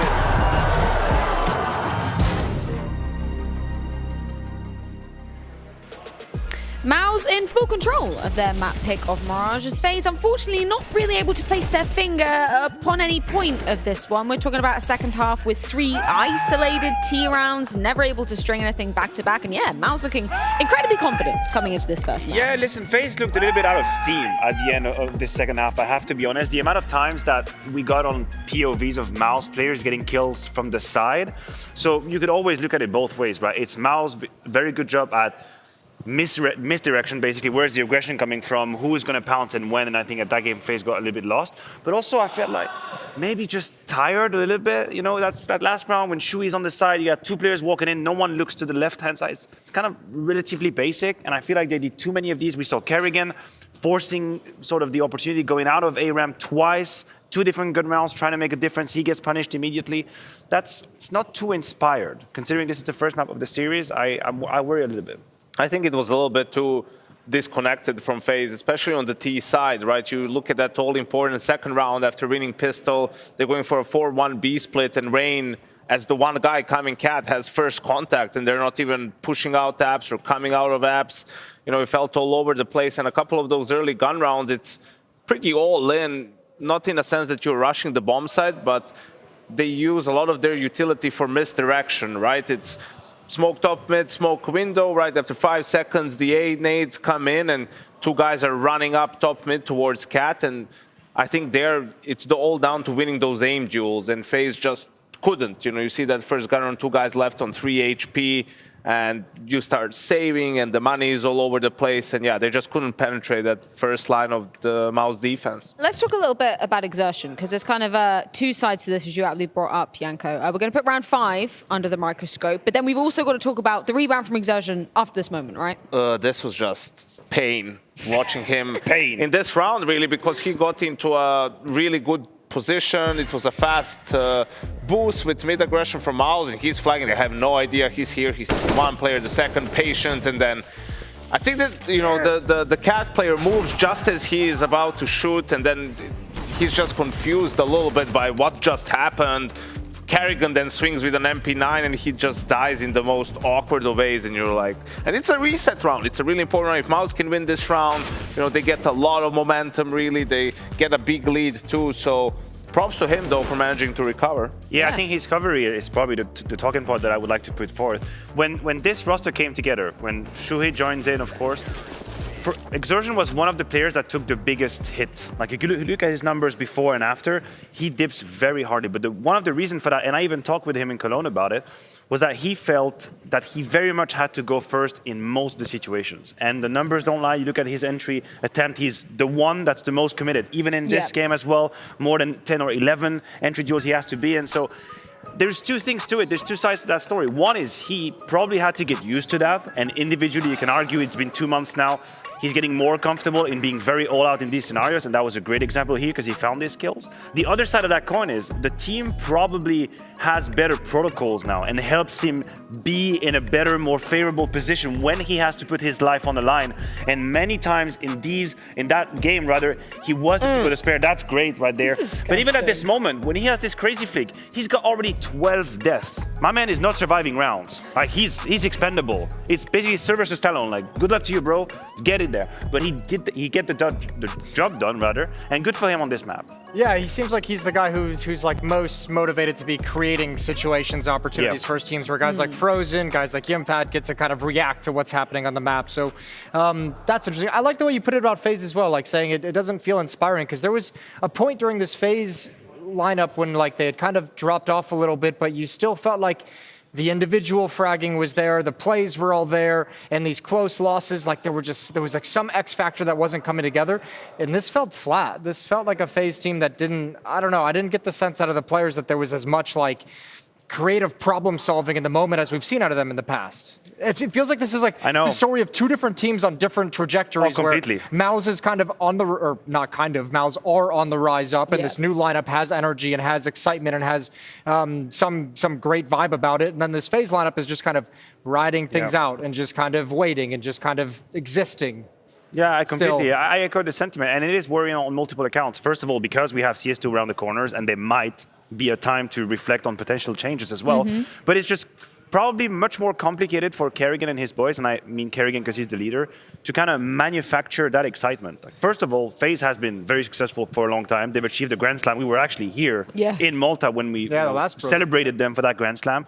Once you've established and you've succeeded so much, and then you hit that wall, arguably, the results have gone down, it's really hard to pick yourselves up and once again find that hunger to go for that next step. And I feel like we've seen them maybe stagnate a little bit at that, where there is a good game here and they remain FaZe, so there's obviously a name value to it and the players are great. But much more than that, we're kind of grasping at straw, right? You're always standing here saying, oh, you know, well, Twist is a good player, it can happen. But the truth is, it's been a few months now that it has lacked a little bit of that energy, that spark. Between, right? Yeah. Jason, if you can hit a hole in one, we have something exciting to show. But it all hinges on you getting the ball in the hole in one shot. Oh my God. Otherwise, the segment's over, unfortunately. You see, decides if CS2 is coming out, is that what's happening? I think we can send it to break immediately. There's no way he's hitting this. Oh, well, come on, Jason. If you come a little bit closer, maybe. I believe in you. I believe in you. Oh, we get it on camera. Lord. He's only gone and done it. What do you have to say about that, Eagles landed. It was just motivation. I love it. I just need to berate you and you'll do your best. Perfect. What do we got for you? Now we get the reward. We get a graph that was made by Chad that Matthew wanted to talk about. Oh, that's just what I wanted. Well, it's exactly what we've just talked about, right? It's about maps played together for a roster, and spoiler alert, FaZe and Mouse are on the diametrical opposite of that continuum you see at the bottom left-hand side, less than 50 for Mouse and a gazillion billion for FaZe.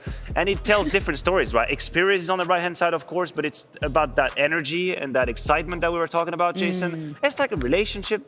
The early days are easier. Nice and easy. You just gotta coast. You gotta chill. Exactly. That's then why you've got to put in the affection. work together. You've got to, you know, maybe go on a retreat. Don't let the rock roll down the hill, Matthew. You've got to put in the work. Yeah, with this. you gotta take Otherwise, the paradigms will shift. a couple rough losses to be able to be together for that long, you know? Yeah. I understand. Live through the hard times. So is that what's happening for FaZe? That like a rough time, and then eventually at the end of that tunnel, it'll be a more what are we saying? We're living through it relationship, or not living through it? Unfortunately, it feels like maybe this is the fourth or fifth rough time. And like CS2 is like the enticing neighbor that just moved in, and they're looking at the neighbor, just thinking maybe that could be easier. I don't know. That seems complicated. Not that you've been there at all, Matthew. It doesn't sound like you this is not a personal. This is not a personal experiment, all right? Everybody relax. I mean, Inferno, is that breeding brighter signs for FaZe, or do you think Mal's turning up as monsters today?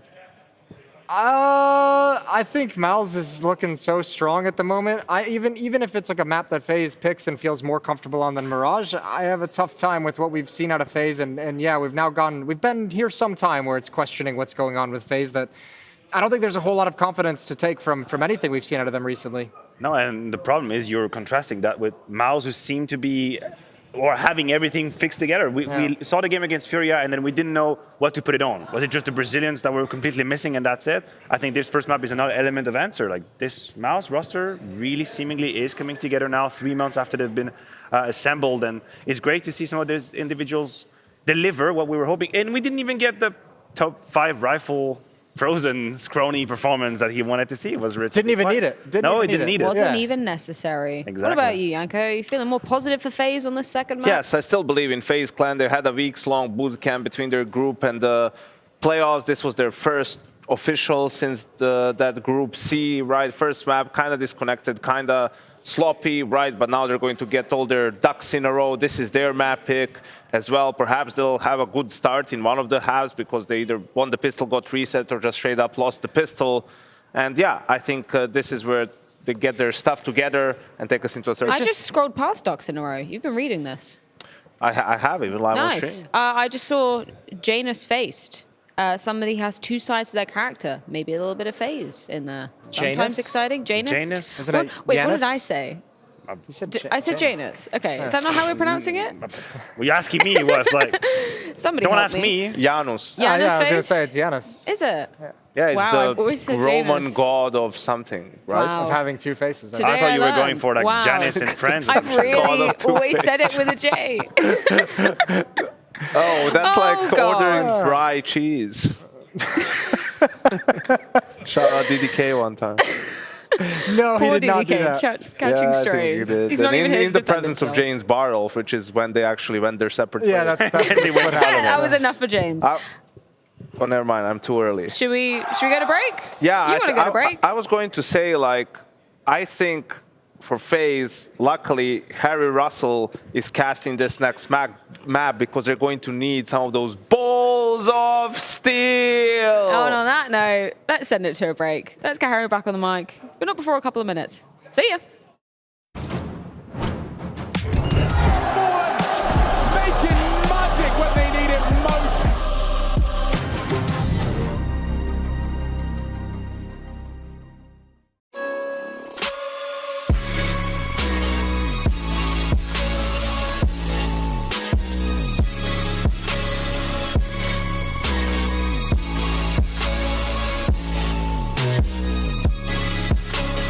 You love it, you wear it. What's your style? Get your merch at shop.eslgaming.com.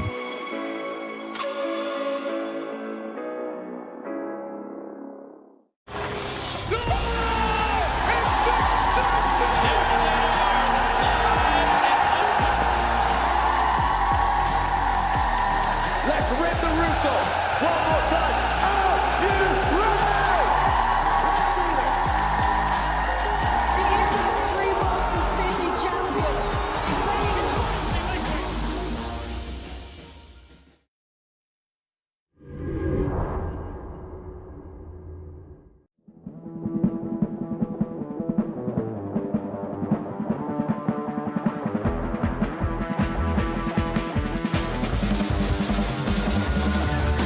I told my mama I make it, I make a couple mistakes, but see I stay in my lane.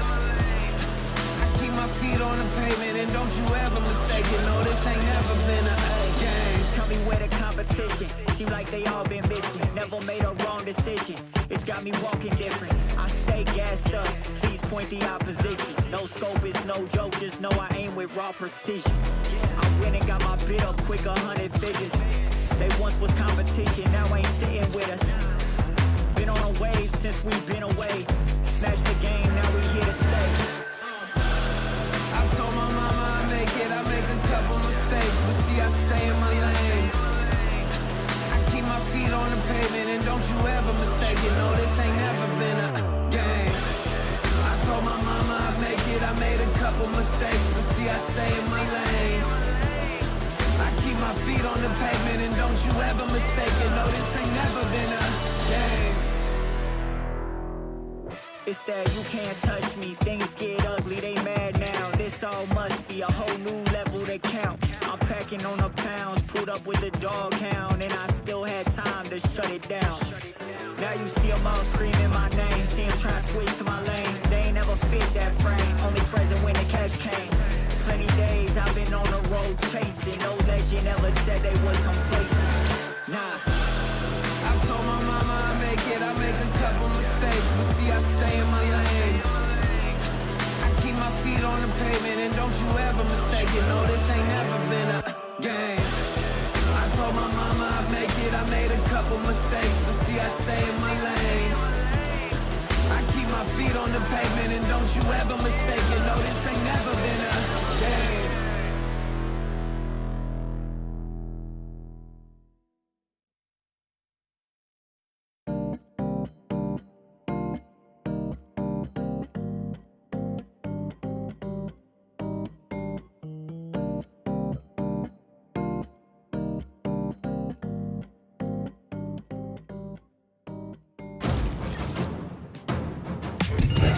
Two angles and twists will remain supreme.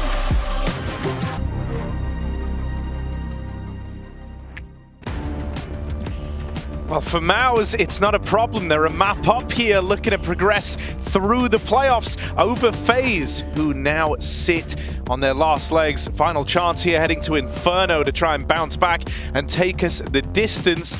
It's all good, man, for Maus. Slip and Jimmy and the boys are looking good.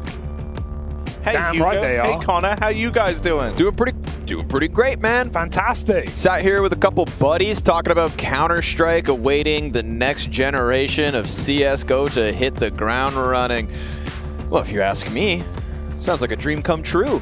Yeah, not for FaZe though, because they could exit early again from another event. So far, but not far enough for a legendary team, organization, and individuals. This would be a disappointment for FaZe, especially to fall on Inferno. But Maus's track record has been good, albeit with the caveat of their opposition not being to the level of FaZe. So can they step up, or will they shut up, and do we go to nuke? It's time to find out. Yep, stepping up, name of the game in this moment for Maus, especially these unproven entities in Jimmy, in this return of exertion. Because the uptick in form lately from Maus, that was Torzy's op getting activated. That was Shuhei bringing in an individual level surpassing that of Dexter, and it was Frozen shooting for a hell of a year. That last map, not necessarily the win conditions we expected, but they hit it. Now, I think they may have their hands full, all right? I anticipate Maus will struggle with this one, if not straight up lose Inferno. It would be reassuring for FaZe, but I fear the Maus ratting around in the apartments. Torshi taking Rops out straight away. And FaZe wanted to fake things out. They've got too strong at B. They come back.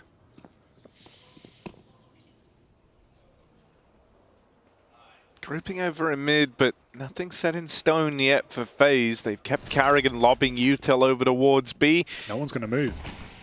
That'll keep 3 players here, but the 3-2 split between B and A is fine for Maus. Carrigan getting out with a kill is nice, and now the A play looks to come through. 2 players down in the pit.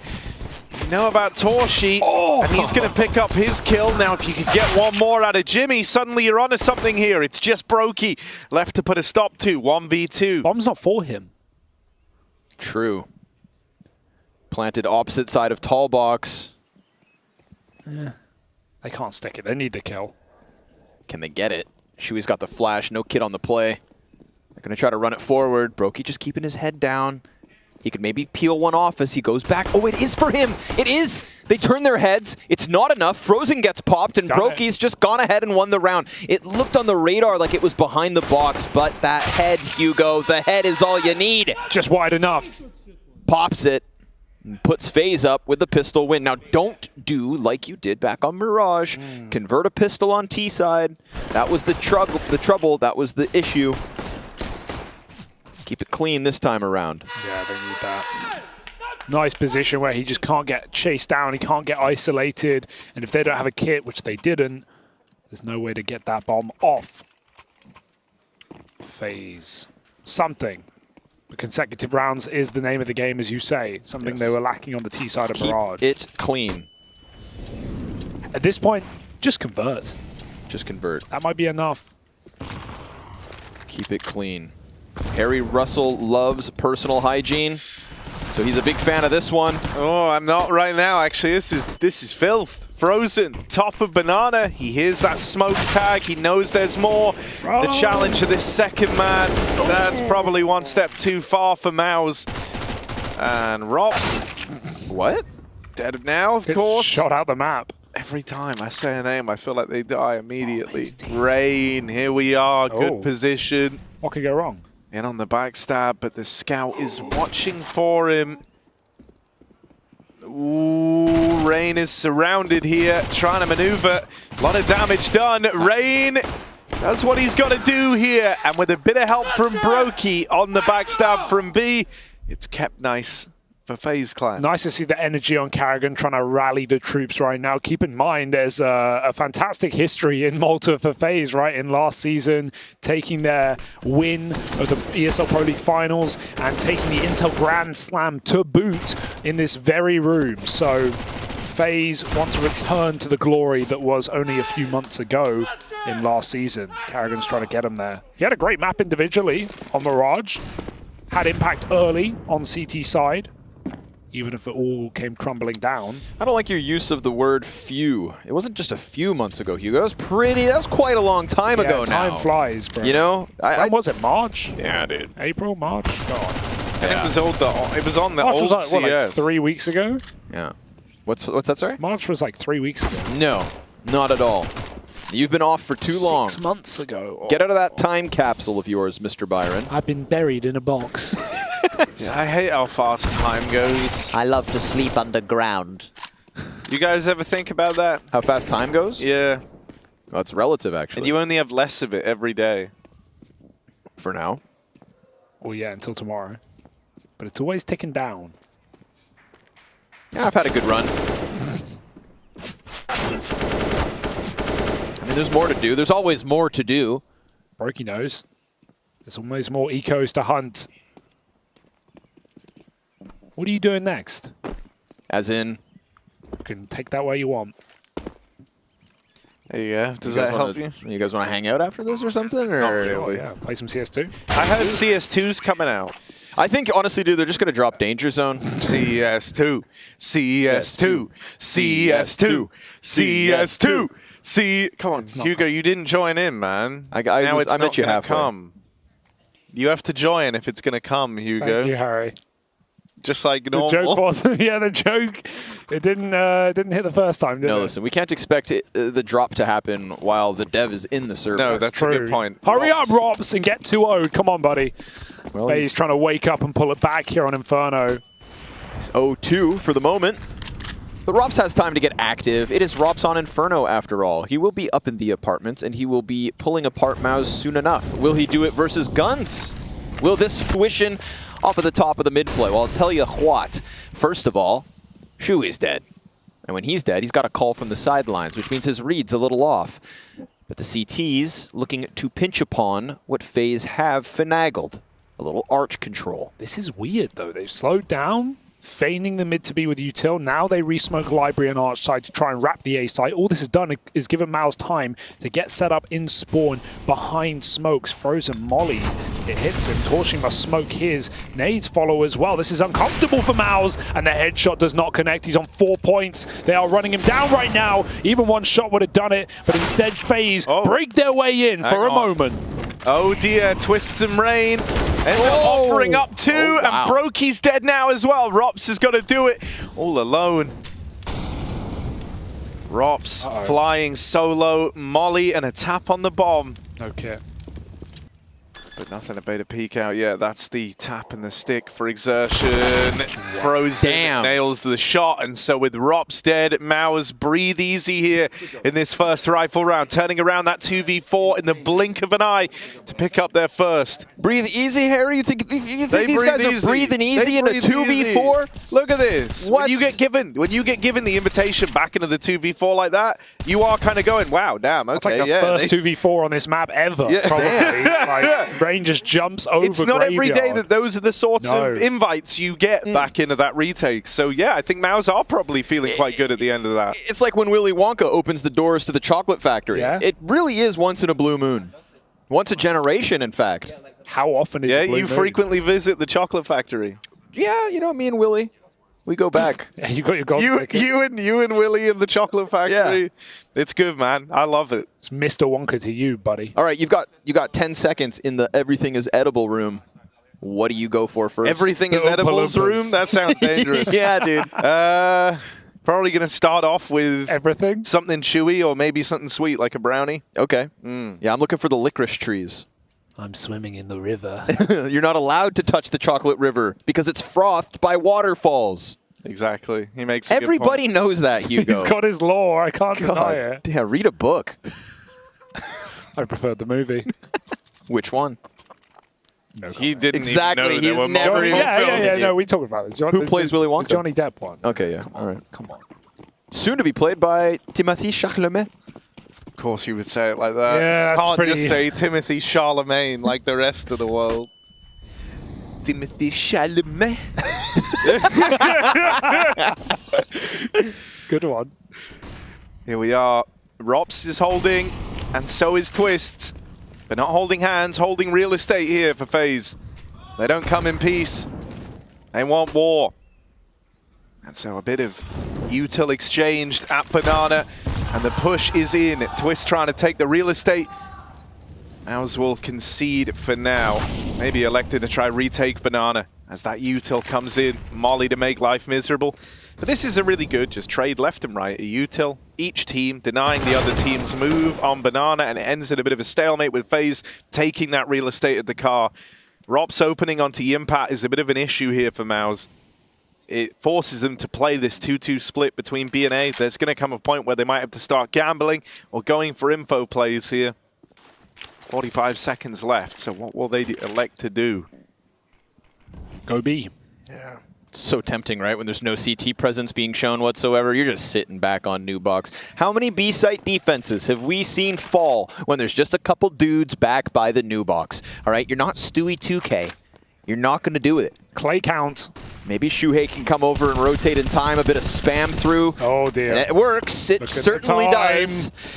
Frozen looking to build something or other, and his teammate is completely unknown to the enemies. They've waited. He waits as long as he has to, comes through with 3, and Exertion's multi-kill count starts to rack up already. 4 to the clock, which means still Rain can take it if the coffin peak comes. He's gone. He runs, only to fall in the fading seconds of this 5th round. Post-round, he died no off money. the time. Yeah. That's a VP classic. The amount of times we've seen Flit do that, where they play 3B and Flit's the 4th, and surprise, surprise, you killed Newbox. Oh no, wait, you didn't. And Xertion tears down FaZe's pyramids once again.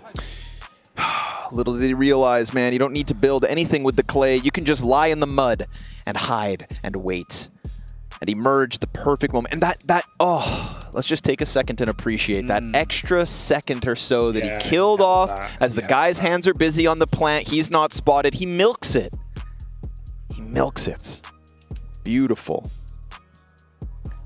That's, beautiful. Play of the match already. Fantastic move. And of course, while he holds that shot, another player backs up into him. Could it have been any better? 1. It's scripted, man. A1S as well, if I'm not mistaken.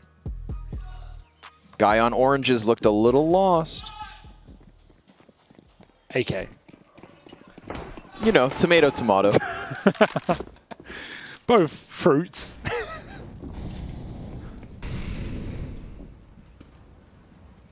Now what? FaZe, what are you going to work with? I think a second rifle actually was in Kerrigan's hands. Died so fast I didn't catch it.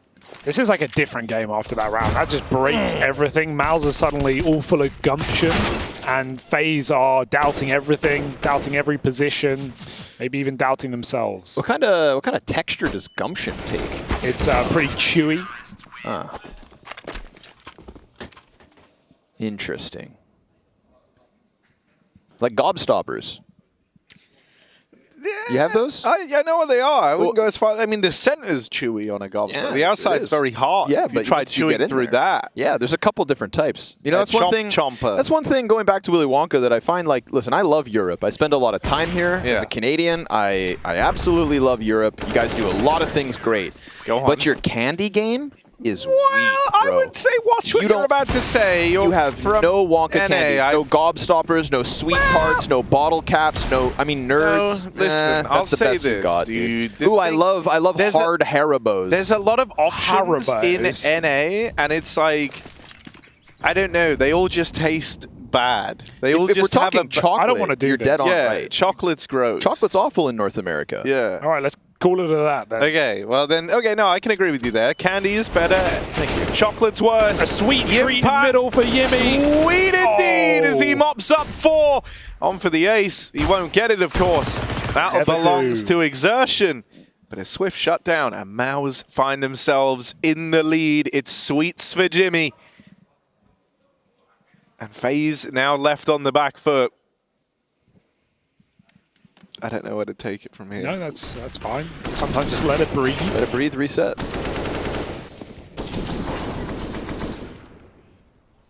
They call him the Candy Man.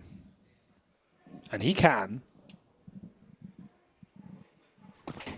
now this world for Mouse does indeed taste good. We've got nades down mid again. No AWP for Brokey. She won't go for his opener. He starts app side, keeping it fresh.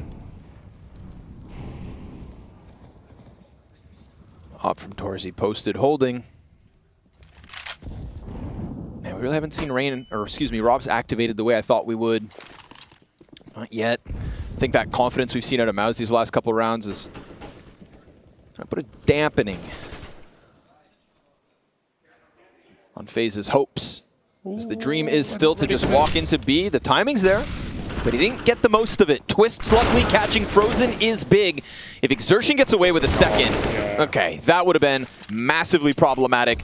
The bomb is going to be a little delayed, but it is still so much control here in the hands of FaZe that barring a Shui heroic, all is good.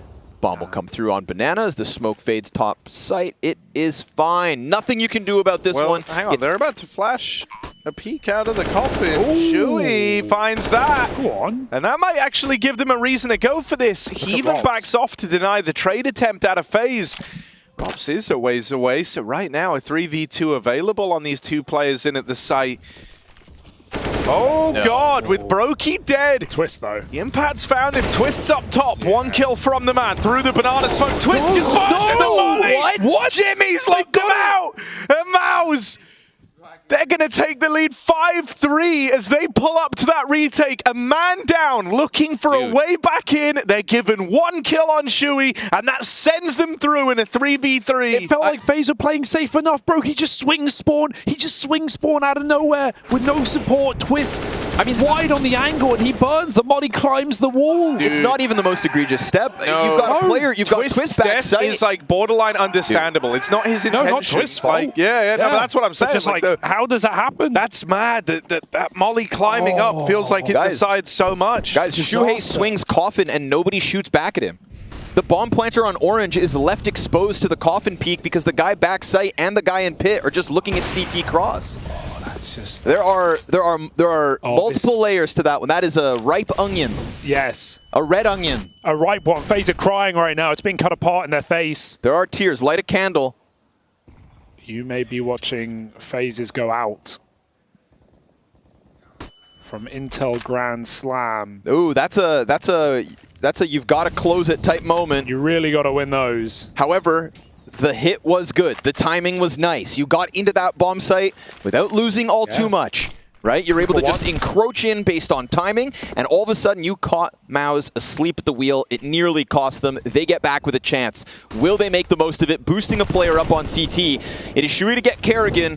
More players in tow, but that boost works out wonderfully. It's a double off of Exertion, and just when you thought that B site was yours for the taking, for the challenge, Hugo, it is you instead that face the bigger challenge now. FaZe have been bottomed out economically. They are trailing by 3 rounds. They face elimination here in Malta. This has the rumblings of not just an upset, but a convincing 2-0 win. Yeah, and Xertion, after these 2 rounds, this here, after the backside triple kill, and that previous retake, he just doesn't respect them. He's in T-spawn for crying out loud. He swings CT after finding 2 off the boost. He does not care about FaZe right now, and it is showing in the gameplay. 6-3, a confident display out of Maus with nothing to lose, with a map in their back pocket, and with Giants to slay. They brought their slingshot to the table. FaZe on 3,400 a player, nothing else. Going to have to be a half buy. And this is starting to look devastating. Just with how these rounds are transpiring. We're only 9 in. It's so early days. You can't call a game at this point, but something's in the water. Something feels off. Minerals. Yeah. These ain't rocks. Fluoride. Those frogs.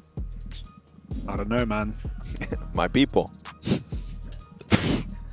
Well, just stick to people. Okay, sure.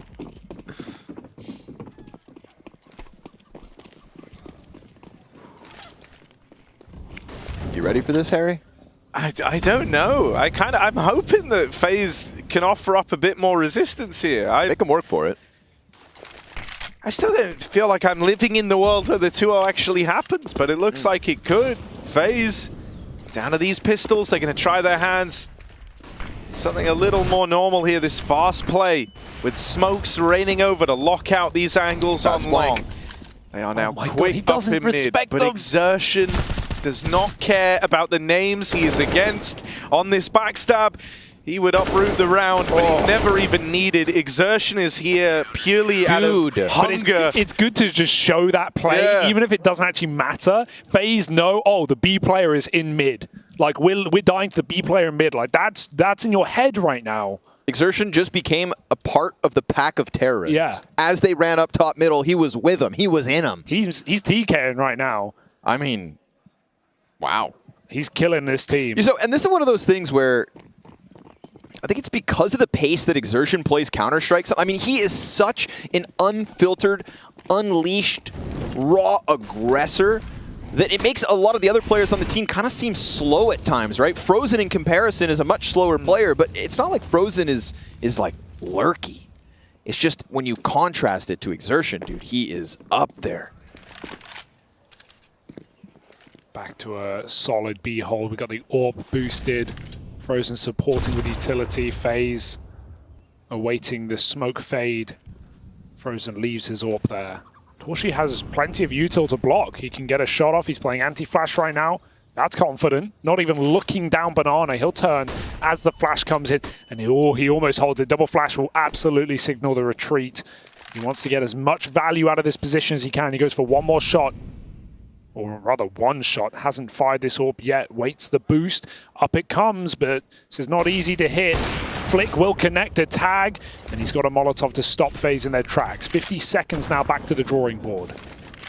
This is really interesting. FaZe have just faked that they've taken this top banana control, and now they have players out in top mid. For FaZe here, they at least know they forced Mouse off of banana. They no longer have that quick flank, that aggro. But it might still come through from Exertion as he waits and bides his time in this long smoke on the fade, looking to play through it. Exertion dead immediately. Rain is holding for that. And so now FaZe are going to hit the go button. They better too. They've got 15 seconds here to try and get into A. 2 players to get past. Yimpa, 1 kill from him, but Shui can't deal with them on the swing. And so FaZe rock up, they get this bomb down with seconds to spare, and in the 3v2, things should keep looking good for FaZe as long as they don't lose anyone. If that's a kill, they go for it, man. They got almost max money on Torshi. Like, you have to throw yourselves at that 2v2, but Rain's very lucky to live. Shui jumps the gun a bit there. You know, if they're closer, maybe the random running spam connects, but FaZe give just enough time to get that plant with 8 seconds.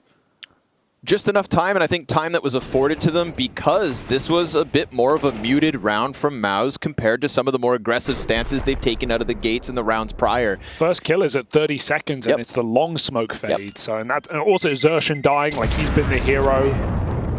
So FaZe really make that work. This is one where they kept Mouse at arm's reach out of the gate.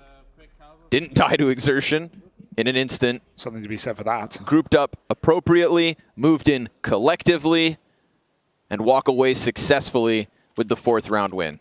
Still plenty of room for this T side to come back, right? If Mouse want to come out, swing and catch you with those hot flanks, get into that weird B round where we've all kind of found ourselves shocked at a FaZe Clan round loss, don't worry. They love to make you sweat.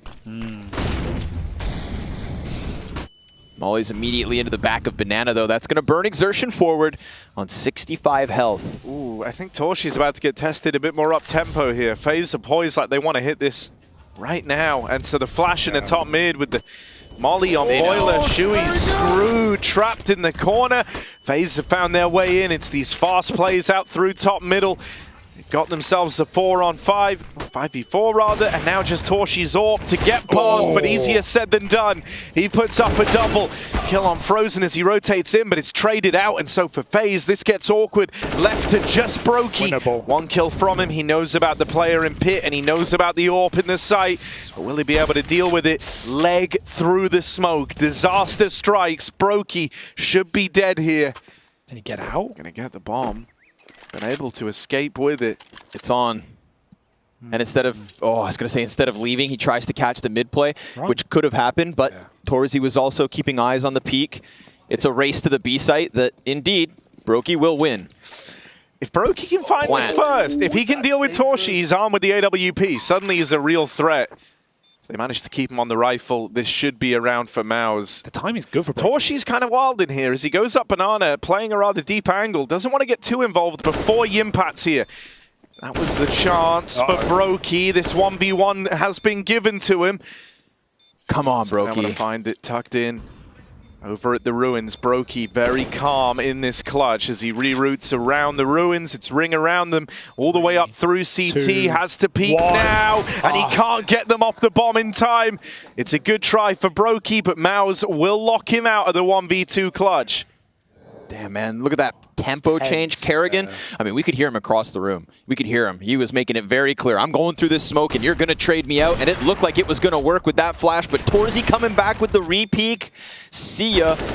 And a couple shots out of Brokey, but it hits Jimmy in the background, not the diffuser who's got his head tucked. Yeah, Yimpat has a fantastic position as well there for the 1v2 because he's baiting for the death if Brokey stays coffins, but he knows because he's wide, he can re-swing and trade almost every time. Like, Brokey won't be able to escape if he's peeking the planter. So it's, he's planning for both contingencies. And again, very young player, very inexperienced, but we're seeing him peak right now comparatively to everything we've seen from him before in this NXT squad. What a time to come alive, yes, yes. That Furia game, he was a monster, but, maybe not even required to be. This one against FaZe, no time like the present. Matching Xertion's score. Maus win the half at worst case. And that's after FaZe get out with a robbery in the previous round. Don't forget, folks, 3-0 start for FaZe Clan. Oof. Can they patch it together and find a 6 or 7 round half? That would be fine. That would be enough. 4? I don't know. Even Zonic can't save you now. Twist scouring top banana. Nothing coming at him. Oh! He missed chance. Sees the second one get into the spawn. He's got 2 smokes in front of him. I love this, Rain. Get onto that pillar. Just wait. Twist tries to take it on his own towards Banana, and he's going to get now his teammate smoked off, but Rain picks up his duel. That was a very important head-to-head going on over towards Library. And look at this. Rob's crossing in the smoke, kills the little bit, doesn't know about Jimmy, who's got another chance to shine here. Rain swapping into the AWP, toys with the peak, takes damage through the wall, and as he crosses over, Jimmy's going to expose himself to the planter. Kerrigan can't fall back. He can't stay alive. Jimpat is tearing them to pieces, and he's got Rain already whittled down to 19 health. Rain's rooted all the way around. There's a smoke on the bomb. Frozen could just hop on this right now, and there's nothing that Rain could do. Looking at short, Rain runs to his death.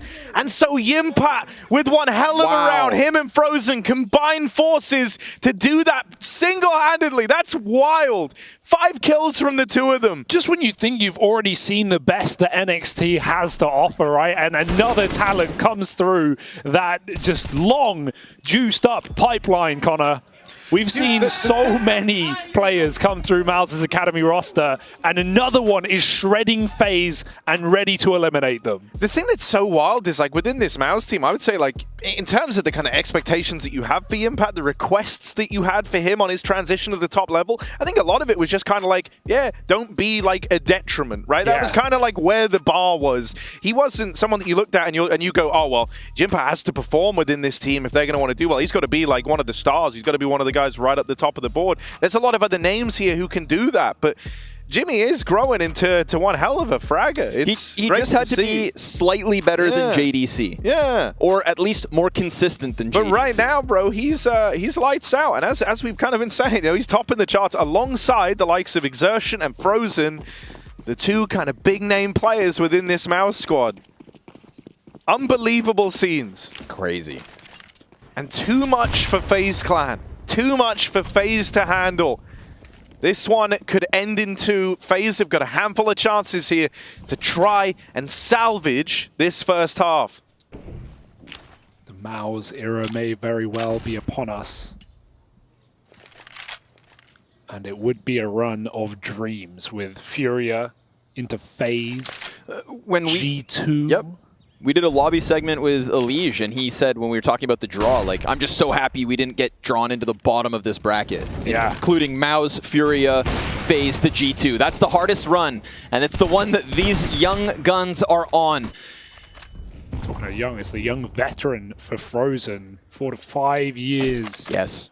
At the highest level, at one of the youngest ages. I mean, a previous Pro League champion. Yes. Alongside Kerrigan. When Kerrigan led Maus to a Pro League win, that was with Frozen on it. And again, he is absolutely a player who has not had the opportunities to kind of take over playoff runs because of Maus' shortcomings. But when he gets his chances, I'm telling you, man, he takes them. Put him up against top 5, top 10 opposition. And Frozen will remind you, he's got it. Yeah, if you'd have told me that there was a world where the likes of Frozen and Woxic as old Maus players were going to go further than Kerrigan in a Pro League, that's where I would just say you're losing your mind. You're actually out of touch with reality. But that is what's happening here. That is the reality that FaZe are staring at. Maus looking for the 2-0. We're on the brink of something, man. You've brought up 2 great examples, Harry. You've brought up Eternal Fire, who bring Wicadia out of irrelevancy. Yes. What, his first LAN event? His second LAN event? His third, but his first. They're considering it first, right? Yeah. Event, So, first LAN event, folks, making a run through the playoffs. And Maus show up with Jimmy. Yeah. With Crispy Jimmy. Slipping Jimmy. They've given him a few runs. He has played at Cologne. You know, he's been around the block a little bit more so than Wicadia, but this is just an example. We look at what Kerrigan gets to work with the undeniable legends that make this FaZe roster what it is. The LAN experience, the major championships, the double Grand Slam for a guy like Twists, incomparable to that of Maus. And what's happening for them? I mean, Rust, perhaps, for FaZe? But guess what, Hugo? The winds of change are blowing as we, again, await CS2 today, and we may be welcoming the NXT generation. Nice. They do say children are the future. Some of them. They've got to come from somewhere. And right now, Maus with double digits on FaZe's map pick. Looking to 2-0. We said 4 is not enough. Can FaZe find something in the dying embers of this half? So far, nothing would convince me. Mid smoked out. We've got 1 smoke for FaZe. We've got 3 flashes. They're going to jiggle it. Swap it over. Go for an apps pop. Torshi in the firing line, sure, but little Jimmy, he's got his back. Torshi will still have to nail these. They're dropping on him out through the apartments, and so Torshi falls. Yimpat holds the line with 1, but that is it for him. Finally. Kerrigan and Rops successfully battle into A, get this bomb planted, and now FaZe have time to get set up in the 4v2. Frozen and Exertion have both been fantastic in this series for Maus. But a round like this is asking way too much of them. Leighton from long for Frozen, and a lengthy wrap out of Exertion all the way through the apartments. 1 fight given from down in the pit, but you don't even have to fight this anymore if you're FaZe. They will. They swing out. There we go. And Kerrigan ends it with an explosive double. FaZe find 5, but is that enough to keep their tournament lifeline alive?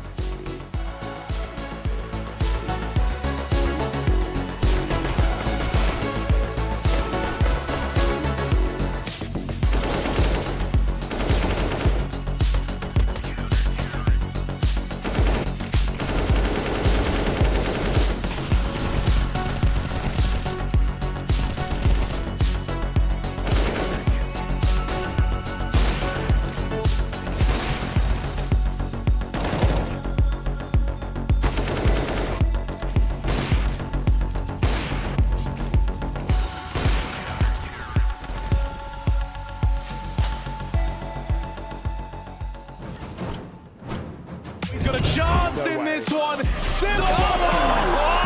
Makes it look too clean.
Map number 1 has concluded between Complexity and Monty, and it has gone in the favor of Monty, 16-7. A massive performance from Wario2K, as well as Krasno on the CT pistol with an ace on the dual Berettas. That's both pistols for Monty. Coming up next is Overpass, the map pick of Complexity, who we can see just behind me having a bit of a team talk. Floppy, nowhere to be found so far. He was a beast for them. Just to get towards the playoffs, he needs to show up now, or Complexity will be eliminated. You can check that on the B stream, twitch.tv/ESLCSB. James Bartow and Hawker will be bringing you all that action.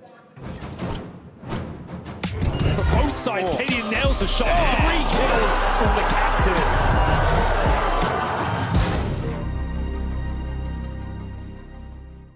Chad Burchill with the B-Stream updates. And Chad, we appreciate your efforts, but nobody over here is about to open up a B-Stream because what we have on our hands is Mouse versus FaZe. And this isn't some group stage game where you can play the day after and maybe the 2 days after that. No, this is a single elimination playoffs bracket that we are now a couple rounds into, and Mouse a couple maps deep. I'm talking 6 rounds between Mouse and G2 at a top 8 stage of Pro League Season 18. Harry and Hugo, take it away. Yeah, this has been a 6 series out of Mouse, and this third map has been dominated by 3 names in particular. Yimpat up at the top of the board, and then you've got Xerxin and Frozen in behind him. FaZe approaching the last chance here. They've really got to try and pick it up, and it would all start with this CT pistol on their map pick. They've got to read, they've got to gamble, and the dice may roll in their favor. If Mouse break through this, it will only be a sign of the times. Flash ready on Coffins, but they go through and they're back turned blind by Carrigan. It comes crumbling down, and if FaZe were not dead already, that pistol may be their demise. No. We can't. It can't go like that. We need to. We need to rerun the restart best of 3 pistols. Best of 3 pistols. Restart. I mean, how does Carrigan end up blinding everybody like that? What has just occurred? There's 100 ways this can end, and I don't want that to be one of them. Oh, that doesn't feel good. Not for anyone but Mouse. He was holding a jump throw right click, I think, that pops over Coffins, but did he middle click it? Yes, look at the trajectory of that Coffin flashbang. That goes way too far. That's meant to just pop above the Coffin. And he knows what he's done. Oh, that is just brutal. Uh-huh. That is brutal. Yes. Oh. They're going to try to play the tempo. They're going to try to get aggressive. This is what we saw Mouse get effective with on their CT side. Those early bouts of aggression that had FaZe a little tempered, it worked. They try to throw it out themselves. Rops out from apartments, traded out by Jimmy. Rain the last man up. Doesn't matter where he is, because what remains of Mouse will group up and trade their way to a seemingly 12-5 lead.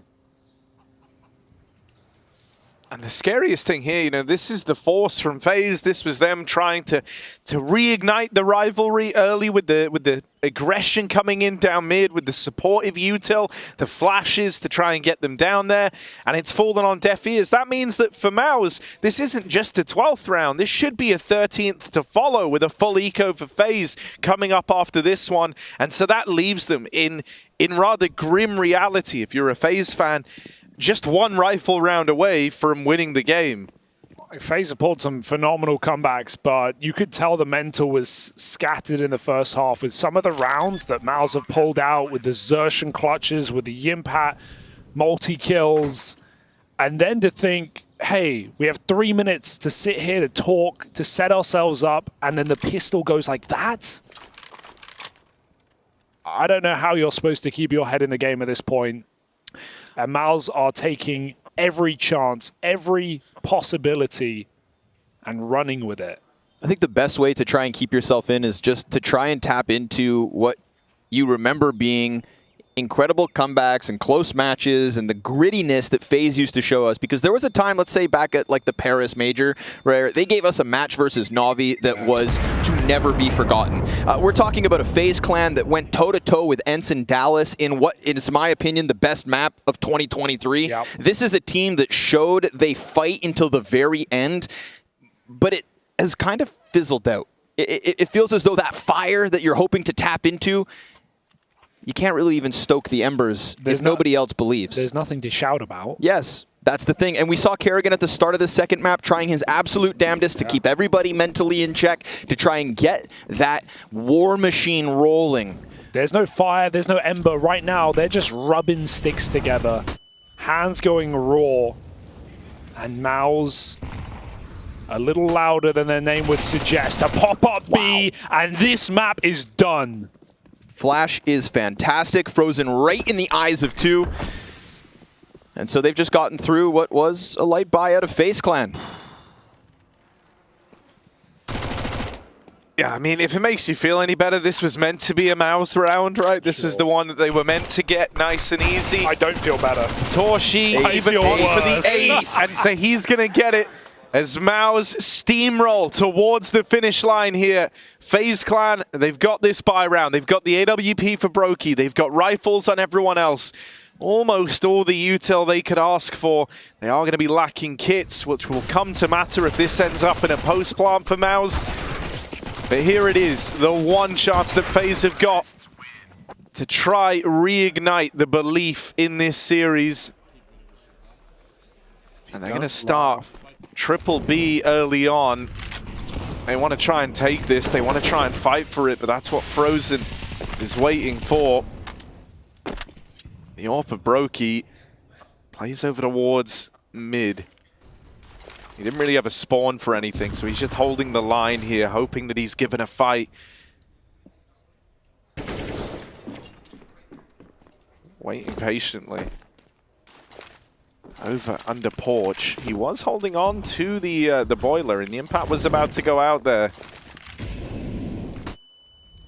Brokey falls back once that util reigns in over the top, and Mao is now grouping for the banana hit. B has been an issue for FaZe.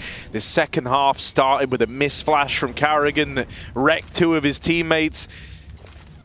The round prior, we saw that B hold with the hero gun falter immediately, and so now Rain and Carrigan, they've got to hold the line. These two old familiar faces actually not going to get tested. Mouse are getting tricky in the mid round. Yeah, they got the smoke out of them a B. Brokey gets pushed off with a flash, and Robs holds his smoke for a one-way, but is it preemptive? Down it goes for Robs. The last Molotov used in apartments. This was all a ruse. This was all a fake out. Mouse wanted this B bomb site the entire time, and they'll send Xerxon up on a little lurk. Twist runs that rotate, and Xerxon hears his footsteps. Even if the AWP trades, it's a 4v2 for the round. 20 seconds. They will hold down with one. The captain now with the round in the palm of his hand, and he needs every single kill. They will not allow him to live long. Bomb planted. FaZe have to go for it, and there's not a kit in sight. Yeah, no kit. That puts a lot of pressure on them in terms of the time here. They've got to be quick and decisive in every move that they make. FaZe going for this 2v2. Falling short leaves them with nothing up against the Mouse that are looking for the 2-0 finish. Torshi swinging out towards the spawn, gets the better of Brokey, and for Rops in this 1v2, he would need both kills right now, and nothing is being given. He's got to run away, he's got to save that AWP, and that means Mouse move up to 14, and they even knock out the AWP. FaZe don't even have that. This should be the end for FaZe Clan. And to go out, not with a bang, not with a overtime affair, but with a whimper. Yeah. With nothing. With your map pick and 5 rounds. Slippery, crispy, slick Jimmy has a 3.0 KD versus FaZe right now.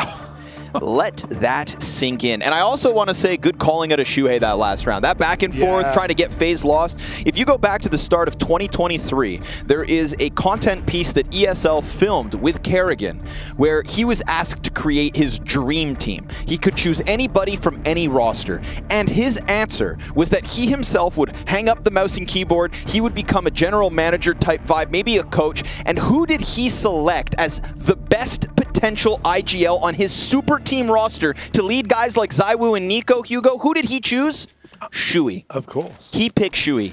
And this kid has just called a game with lesser pieces that make FaZe look like fools. This is not just a win where they scrape by. It's not the struggles of FaZe being capitalized upon by Mouse. This is Mouse making FaZe look as foolish as they did Furia. Shui left a major finalist roster to reunite with the boys, and it would have been easy for that to mean nothing. for them to fall apart immediately and be underwhelming with expectations so high. But Mal's right now are the real deal. Frozen holds off on the mid play, sees the shadow, gets the most out of it. You can go wherever the hell you want. A is open. You've got Banana. They're letting Exertion clear, and so he's got all the info. At this point, he knows this A site's fine. He's about to lock that all in. And so with FaZe so far removed, with them saving money to buy up next anyway, I mean, you could almost say that like they may as well try their hand at this round. But they are a long way away. Mao's charged towards 15. Not a single round, barely even dents made in this second half.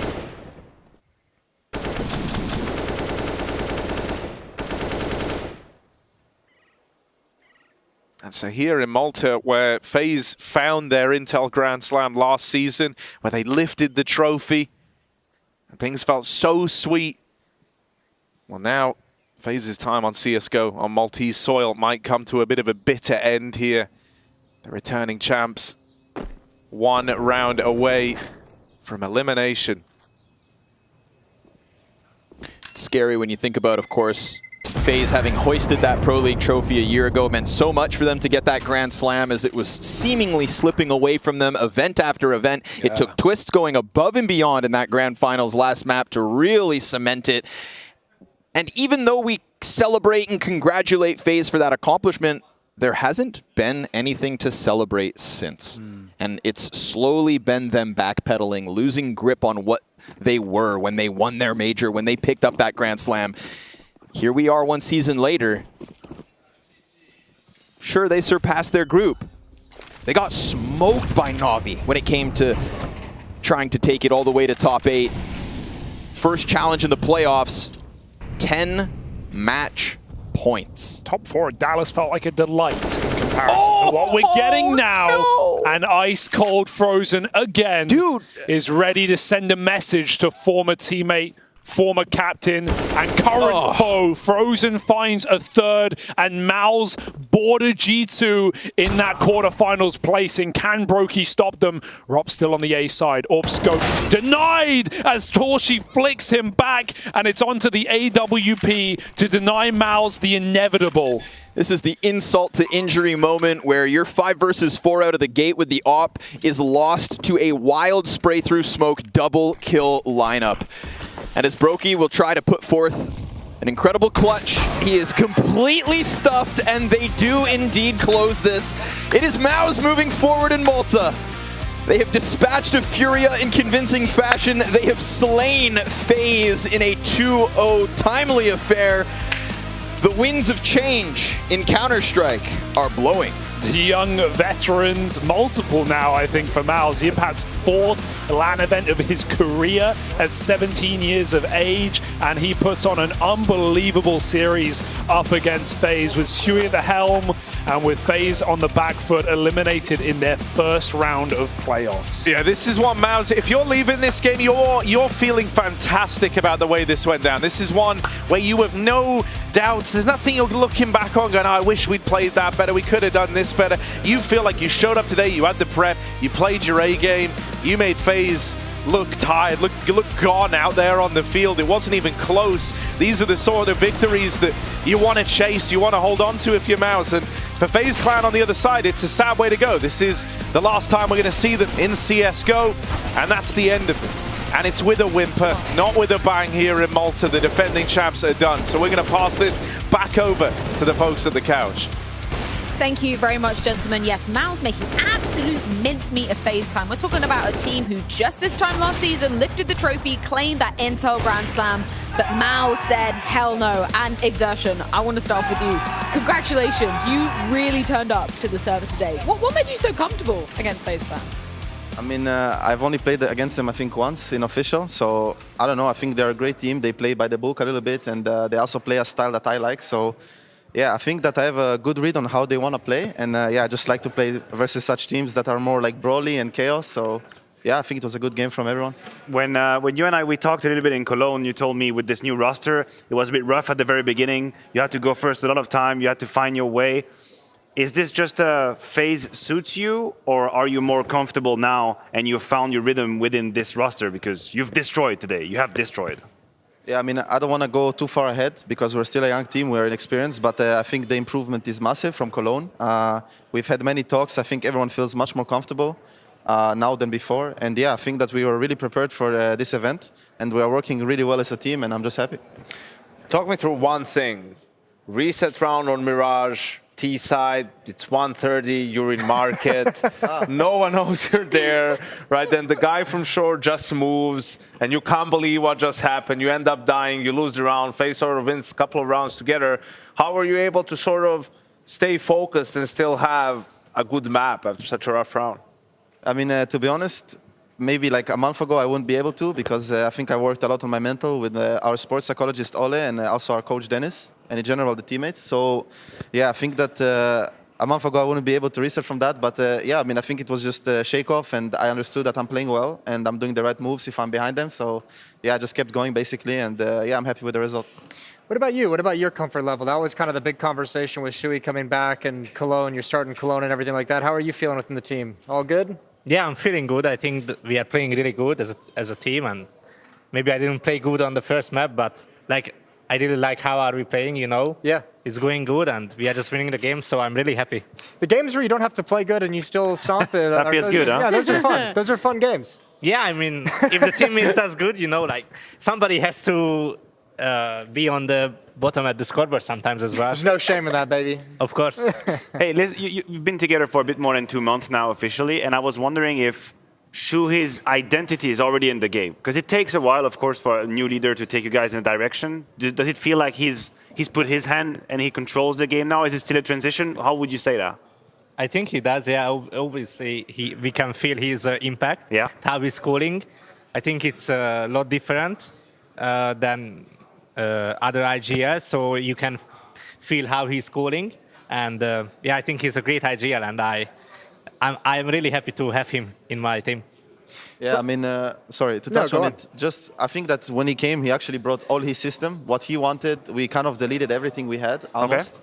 And with time, we thought that it's more smart that we let him be comfortable, and we add on stuff to his system after, which is why I think now we are reaching a point where we're merging the two styles that we all want, and I think that's why we're seeing success now on the server. Awesome.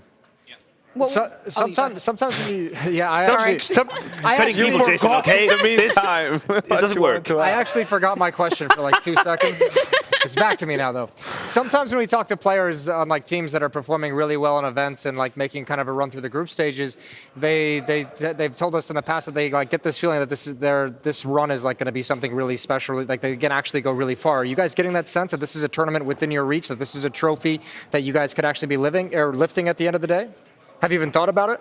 I mean, for me, we always talk about as a team, and we always go game by game, you know. I think it's really important to, as Doris said before, don't get too far ahead of yourself. So we are always taking it game by game, but always as you get closer and closer, you know, it's inevitable to start thinking about it a little bit. But I think we are still far away. Like we have to play G2, you know, like great teams, so yeah. Cool. I wanted to ask a bit about Genfact, because when we spoke to Shui yesterday, he really reiterated the importance of, despite him being really young, being able to find himself, not being too heavily influenced, but by other teammates. Where do you feel Genfact is kind of fitting in at the moment and his main strengths are, I guess, in the team? Yeah, I mean, I think he's playing amazing, to be honest, especially for his age. It's incredible like how he's playing. And I think that he just had to shake it off because we had the same problem in NXT when he joined. I had a talk with him when we were playing WePlay. I was like, brother, like you're thinking too much. You're playing against people that you're much better than. Aim-wise, thinking, you just go and take a duel, take a fight, see how it goes. And like I think that he's getting to that mood again where he's just confident. And I mean, it's amazing to see a 17-year-old now play so good on such a stage. How do you think that balance comes in then? Because I was quite surprised to hear Shui is kind of letting him do basically, not whatever he wants, but letting him find his own areas to develop. Like, where do you see that balance? Having kind of been there, I mean, arguably you're still there yourself, right? You guys are incredibly young as a team.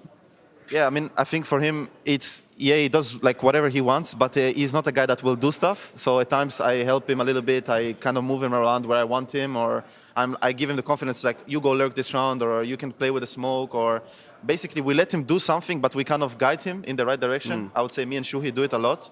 And yeah, I think he's finding his footing really well. And as I said, I'm very proud of him. Interesting. You talk about how you can help micromanage. I remember standing behind you in Katowice and listening to you talking a lot during round. Is that still happening right now? Are you still having a strong second voice in what's happening? Without revealing too much, we know, of course, CIS secrets and whatever. But how much impact are you having? I mean, yes, he speaks a lot. Dory he's kind of, I mean, if I can say, like second IGL, kind of. Okay. On T side. And like, for example, he also helps me a lot. And I think he's a really good teammate, really helpful teammate. Like, also when he's that cooling a lot. So it's really important what he's doing. Also, in his role, he's doing good. And when he's doing good. So, I mean, yeah, he just likes to speak a lot. And it's really important. He does it, you know. So yeah, he's a great teammate. Let's bring up our Air Force Aim High and continue to share the mouse love. I'm not a betting woman, but I've got an inkling as to who I suspect it is, and it's somebody beginning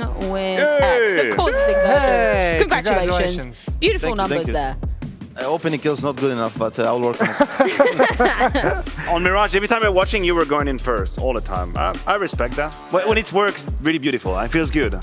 Yeah, for sure. And I mean, I try to create space and kind of shake off the nerves from my teammates, if that makes sense. I just want to go in and get them the space to work, basically. So yeah. G2 up next. I was just looking at your record against them. You haven't played them in ages. I mean, these two iterations haven't played against each other. Where do you see G2 at the moment? I mean, I think they're kind of in a similar spot with FaZe, in a way where their peak is the best team in the world. We all know it. They have amazing players, and I think if they can find themselves in every game and play like the G2 we know. So I think it will be a very dangerous game, but yeah, I'm just looking forward to come prepared. And to be honest, like, I don't really mind who I play and who we play as a team. And we just kind of focus on ourselves and take it round by round. And yeah, we will do our best. You feel the same way, Torzy? Yeah, I would say the same. I'm just getting trolled. Sorry, Jason.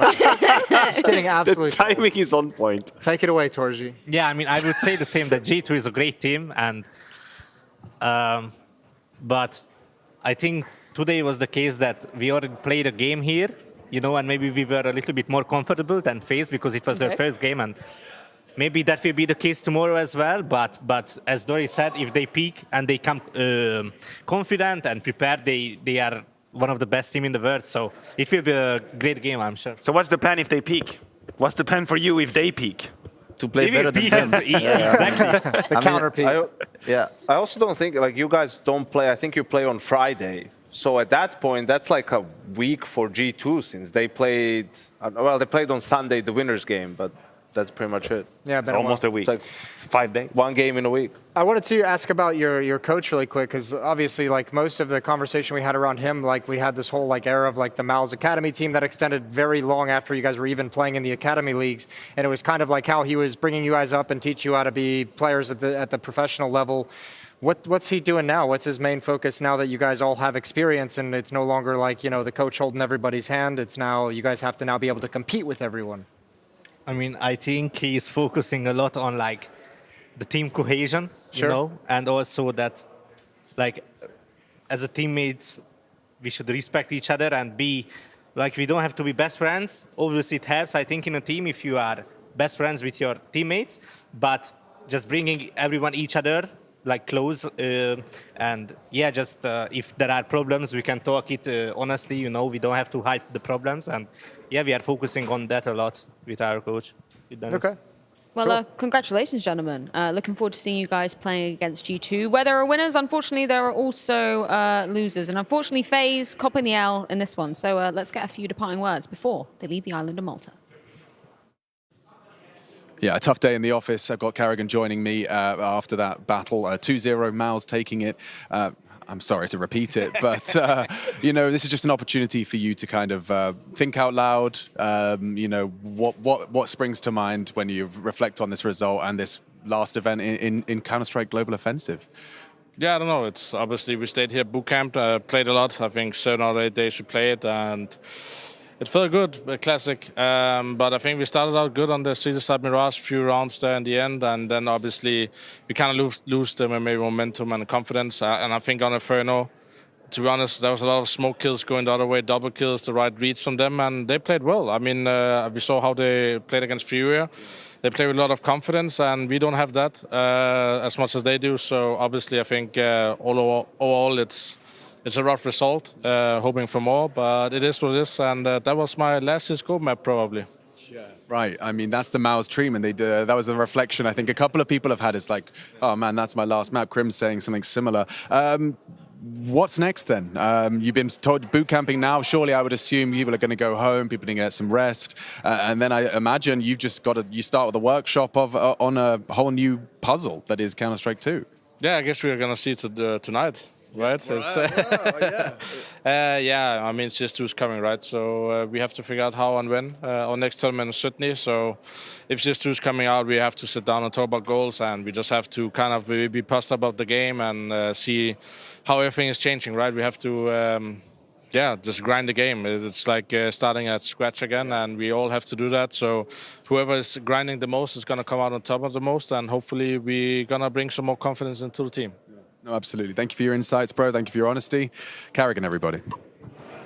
Yeah, with Mao's copping such a dominant victory, that does conclude the matchups on the A stream for today. But stick around for just a moment, because we've got some very exciting stuff coming up very, very shortly, indeed. What's now, Jason? What do you want to say now? Go on, Jason. The floor's yours, actually. I was just going to say I'd be buying a round of apple juices. I love apple juice. In the lobby, if you guys want to. Not Yanko, though. Oh. You don't like apple juice? That's such a shame. I'll go have a beer myself. CS2. Is it coming? Is it happening? Is it happening? Looks like they were waiting for us. It feels like it's like 1 p.m. there now. This feels like when Source came out, when CZ came out, when Steam actually came out, because Counter-Strike used to not be on Steam. That is true. All those emotions and feelings, I'm getting. Do you have that? Like, I feel like now it's kind of palpable. I don't think it will. I don't have the recollection of it being truly like this, where there's so much hype generated about the game. I mean, obviously, we also had the beta that was open, and it's like slowly coming, like step by step. Source 2 did, I mean, obviously like the step-by-step like releases and everything, and social media wasn't there, but Source 2 had some there was some excitement around it coming out, and then obviously plummeting to the depths of despair when it actually did come out. I know, I agree. But yeah, there's some excitement. I feel like I don't realize quite yet, like the magnitude of what's about to happen. Yeah. Like I know I read the news, I see the tweets and all, and I think whenever it's truly going to happen, it might just hit me like a wall. Yeah. Lovely stuff. Like a wall. Well, how are you feeling, Yanko? I hit the wall. Tell me your feelings and emotions. I am feeling thank you. Oh, that's lovely. Yeah. I'm feeling pretty thank you for the last 10 years, 12 years, 11 years. 10 crazy years. 11, let's say. 11? It's absolutely crazy. Thank you for 11 years. Yeah.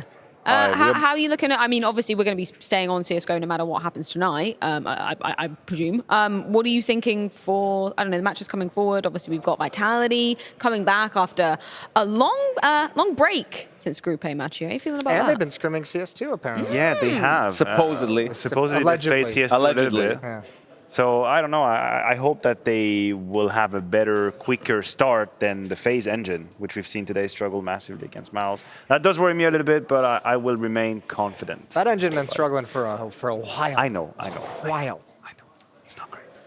We do have an update on what's going on the B stream. Thanks, the B because, stream. yeah, things have been paused a little bit. There's some issues with the servers, so we're waiting until 10 p.m. What is happening with the servers? Yeah, we're waiting until 10 p.m. to have a verdict, see if we can get the servers back up and running. If that doesn't happen, then there will be more updates to follow over on socials. So make sure to go and check that out. Feel kind of bad for Complexity and Monty right now. But server updates coming. We're not entirely sure. What could it be, I wonder? Yeah, what could it be? I don't know, guys. I just want to take a moment to say, if this is going to be all changing tonight, I just want to say a heartfelt thank you to CSGO. I feel like different. Yeah. Oh my God, yes, we have a reference.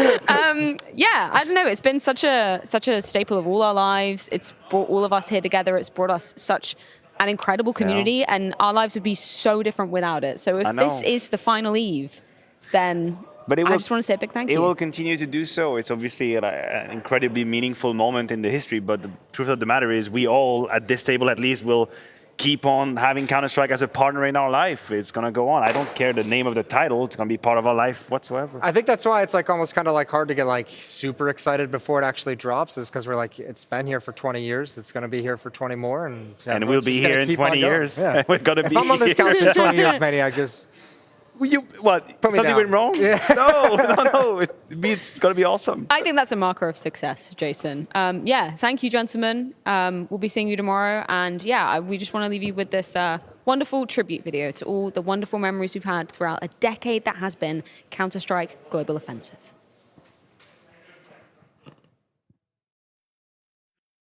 Wants to know, when are you going to release Counter-Strike 2? I can't say. Let's go for a little ride. I'm believing. You're a bit of a believer. Why didn't you cast around? Okay, tags up. 1. He's gonna get... Oh! I'm starting to believe as well, Henry, because he's gone and taken flame. Oh, Fallen! Stop blowing my mind! Oh, and another one! Oh, and a third! Happy! Oh my God, Nico gets 3, 4! Oh my lungs, I don't believe it! What's next? He's walking around and just walking in a stacked Wonderland. He gets himself a hat-trick of frags. Virtus Pro, the first team in history to beat NIP on land. Nitro does have a Molotov and another smoke, so it could be really rough for Simple to actually get through this. He's going to throw the AWP in. Oh my God! Simple, what is happening? I don't know. I'm feeling thank you. Put your cans in the air. Put your cans in the air. GG! Say something for yourself, pimp. I fucking hate you. One more spawn. Cap low. Spawn. It's a 1 versus 4 AWP. Push out. Good shot, JDM. Looks for another. He's got this down to a 1 versus 2. Another is getting it taken down to the box. What is that from JDM? Good luck, and we'll see you on the other side. What? We'll see you on the other side, no worries. Back to you, Alex. Beautiful stuff. Bananas. Just a few seconds left here. 7, 6 left. Freiburg, he's going to win the round. There's no time. Oh my God, Freiburg, are you kidding me? Oh my goodness, Freiburg. I like that. Love it. It was a good feeling for us, and I would like to thank.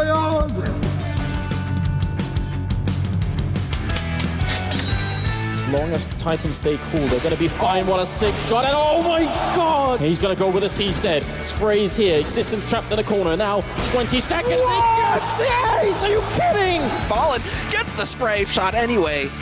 What is What was that? Is he going to try and go huge here? Kenny Eds on site, straight in his face. Doesn't hit the no-scope. Doesn't hit the pistol. Oh, Kenny Eds, would you believe it? On Crim's, Flusher in the back lines. He's out of ammo. A knife is out. What's happening? Flusher, he's getting stabbed. He goes down. Ricky. Oh my goodness, how does he do this? How does he go do it again? What? Inhuman reactions. Of course, Flusha, cheated.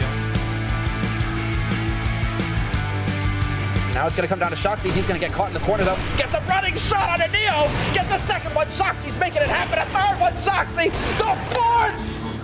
One tap. What?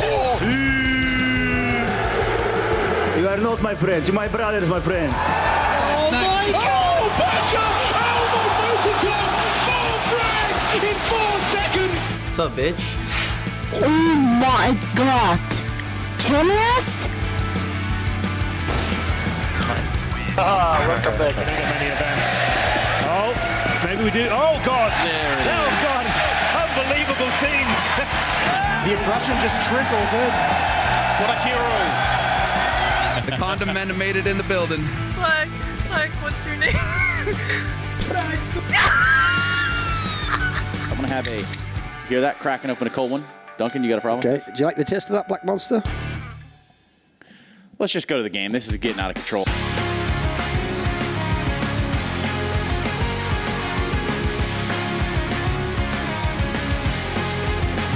Oh, this is a replay. Well, and boom it. Hey, you guys cool over here? Or? Oh yeah, we're just looking for Team Liquid. Ooh. I still favor Liquid, even though they have those issues. I can't take you serious. Why not that? Come on. Did we come back? Of course not. 16-5. I have to get some words for you about this young player. He is a monster. Yeah. All right.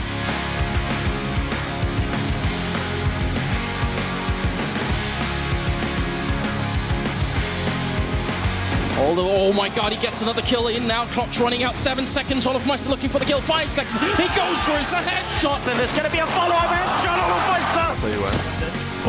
We lose to Glock! He's going to have 2 right there. Can they line up for him? What is he doing? What is this ad that I get? Why do I get this ad? Did Emilio just get backbanned? What? Oh, wow. Can you backband? Seriously? No. Crisp, clean lock, boys. Wait, Clara.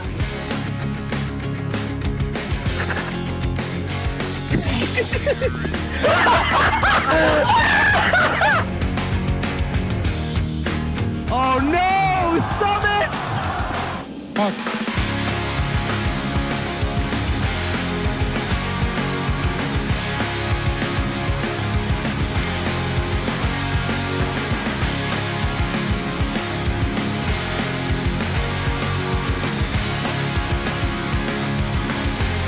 They're not finding the bomb. No. No, it's no. This can't be real. How have they done that? No. Hunter and Nico, how poetic, and it's simple and simple, sitting, no! Disaster! An absolute disaster! Inside alone, run.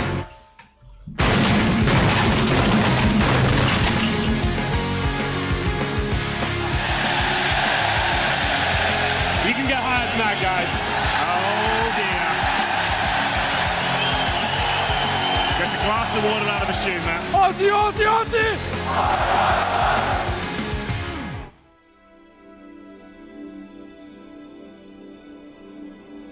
All the players here, they committed their entire lives to be here this week and be the best version of themselves, because this is a feeling that nobody can give you. You have to fight for it, you have to earn it, and you have to make sacrifices. This was probably my biggest wish I've ever had, to make my father proud, my family, but also all of our fans and everyone in esports. Man, it's just unreal that we go and do this. This has been a dream, and it's just unreal. Thank you so much. Guys, please respect. Second finalists, please respect them.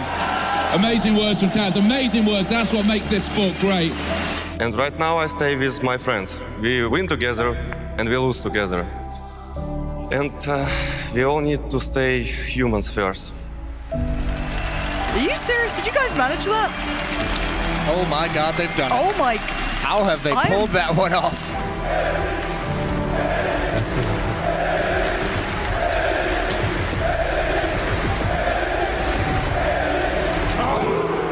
That's over! Oh! Dash!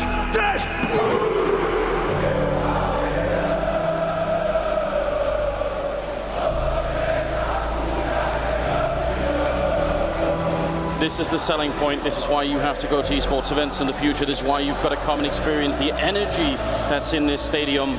It's electrifying. And look at the guns for AWP and Apex. Not in this lifetime. Your ESL 1 Cavalita champions are Fnatic! A third major championship in global offensive. IEM champions back-to-back in Katowice. Oh, not only does he spot him, thank you very much. And that smoke is tantalizing. What? Oh my God. Fnatic complete the Cinderella story! Live from Sweden! He doesn't get the second medal, bro! Have won! Taz has delivered in front of the home crowd! The Big Apple and Snacks is hungry. He's trying to bait them out, trying to get them into one-on-ones as he dances back and forth between the blocks. What a shot on Simple! Oh, Guardian, bye-bye! He's tapped it, Flame, he's got a big! What in God's name is that from Snacks?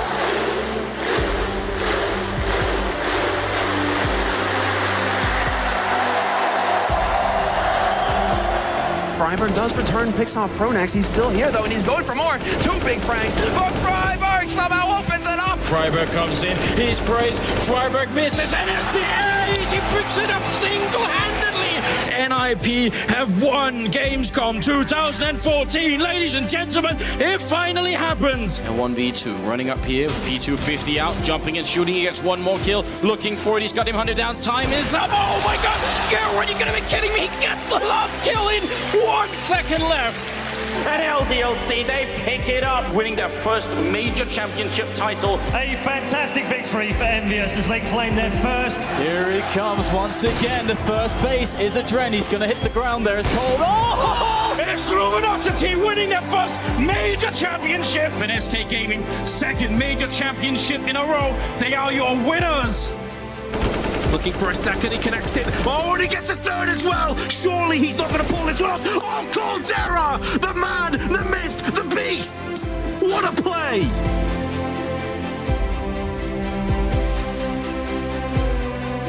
Doji's throwing a nade into the corner just as the bomb's going to go off. They're both going to go down. Get drained on. Doja with the dunk. Back in again. The third kill on the way through. He gets shut down, but Hobbit's got to find two more. Same angle! Same angle!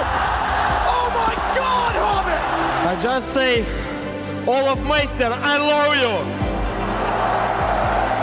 And second, God help me, and I won major. Cloud9 are your Season 4 ESL Pro League champions. Boston, it's time! But look at the time! Look at the time, there's 7 seconds to blow the bomb! They're trying to build pyramids, but there's no more play! Stewie's won the round! We're going to overtime! Cloud9 have done it! How have they done that? They came back all the way! All the way! I don't really have much words to say, as you know. I'm not crying, you're crying, stop. And Astralis, they win the first major championship!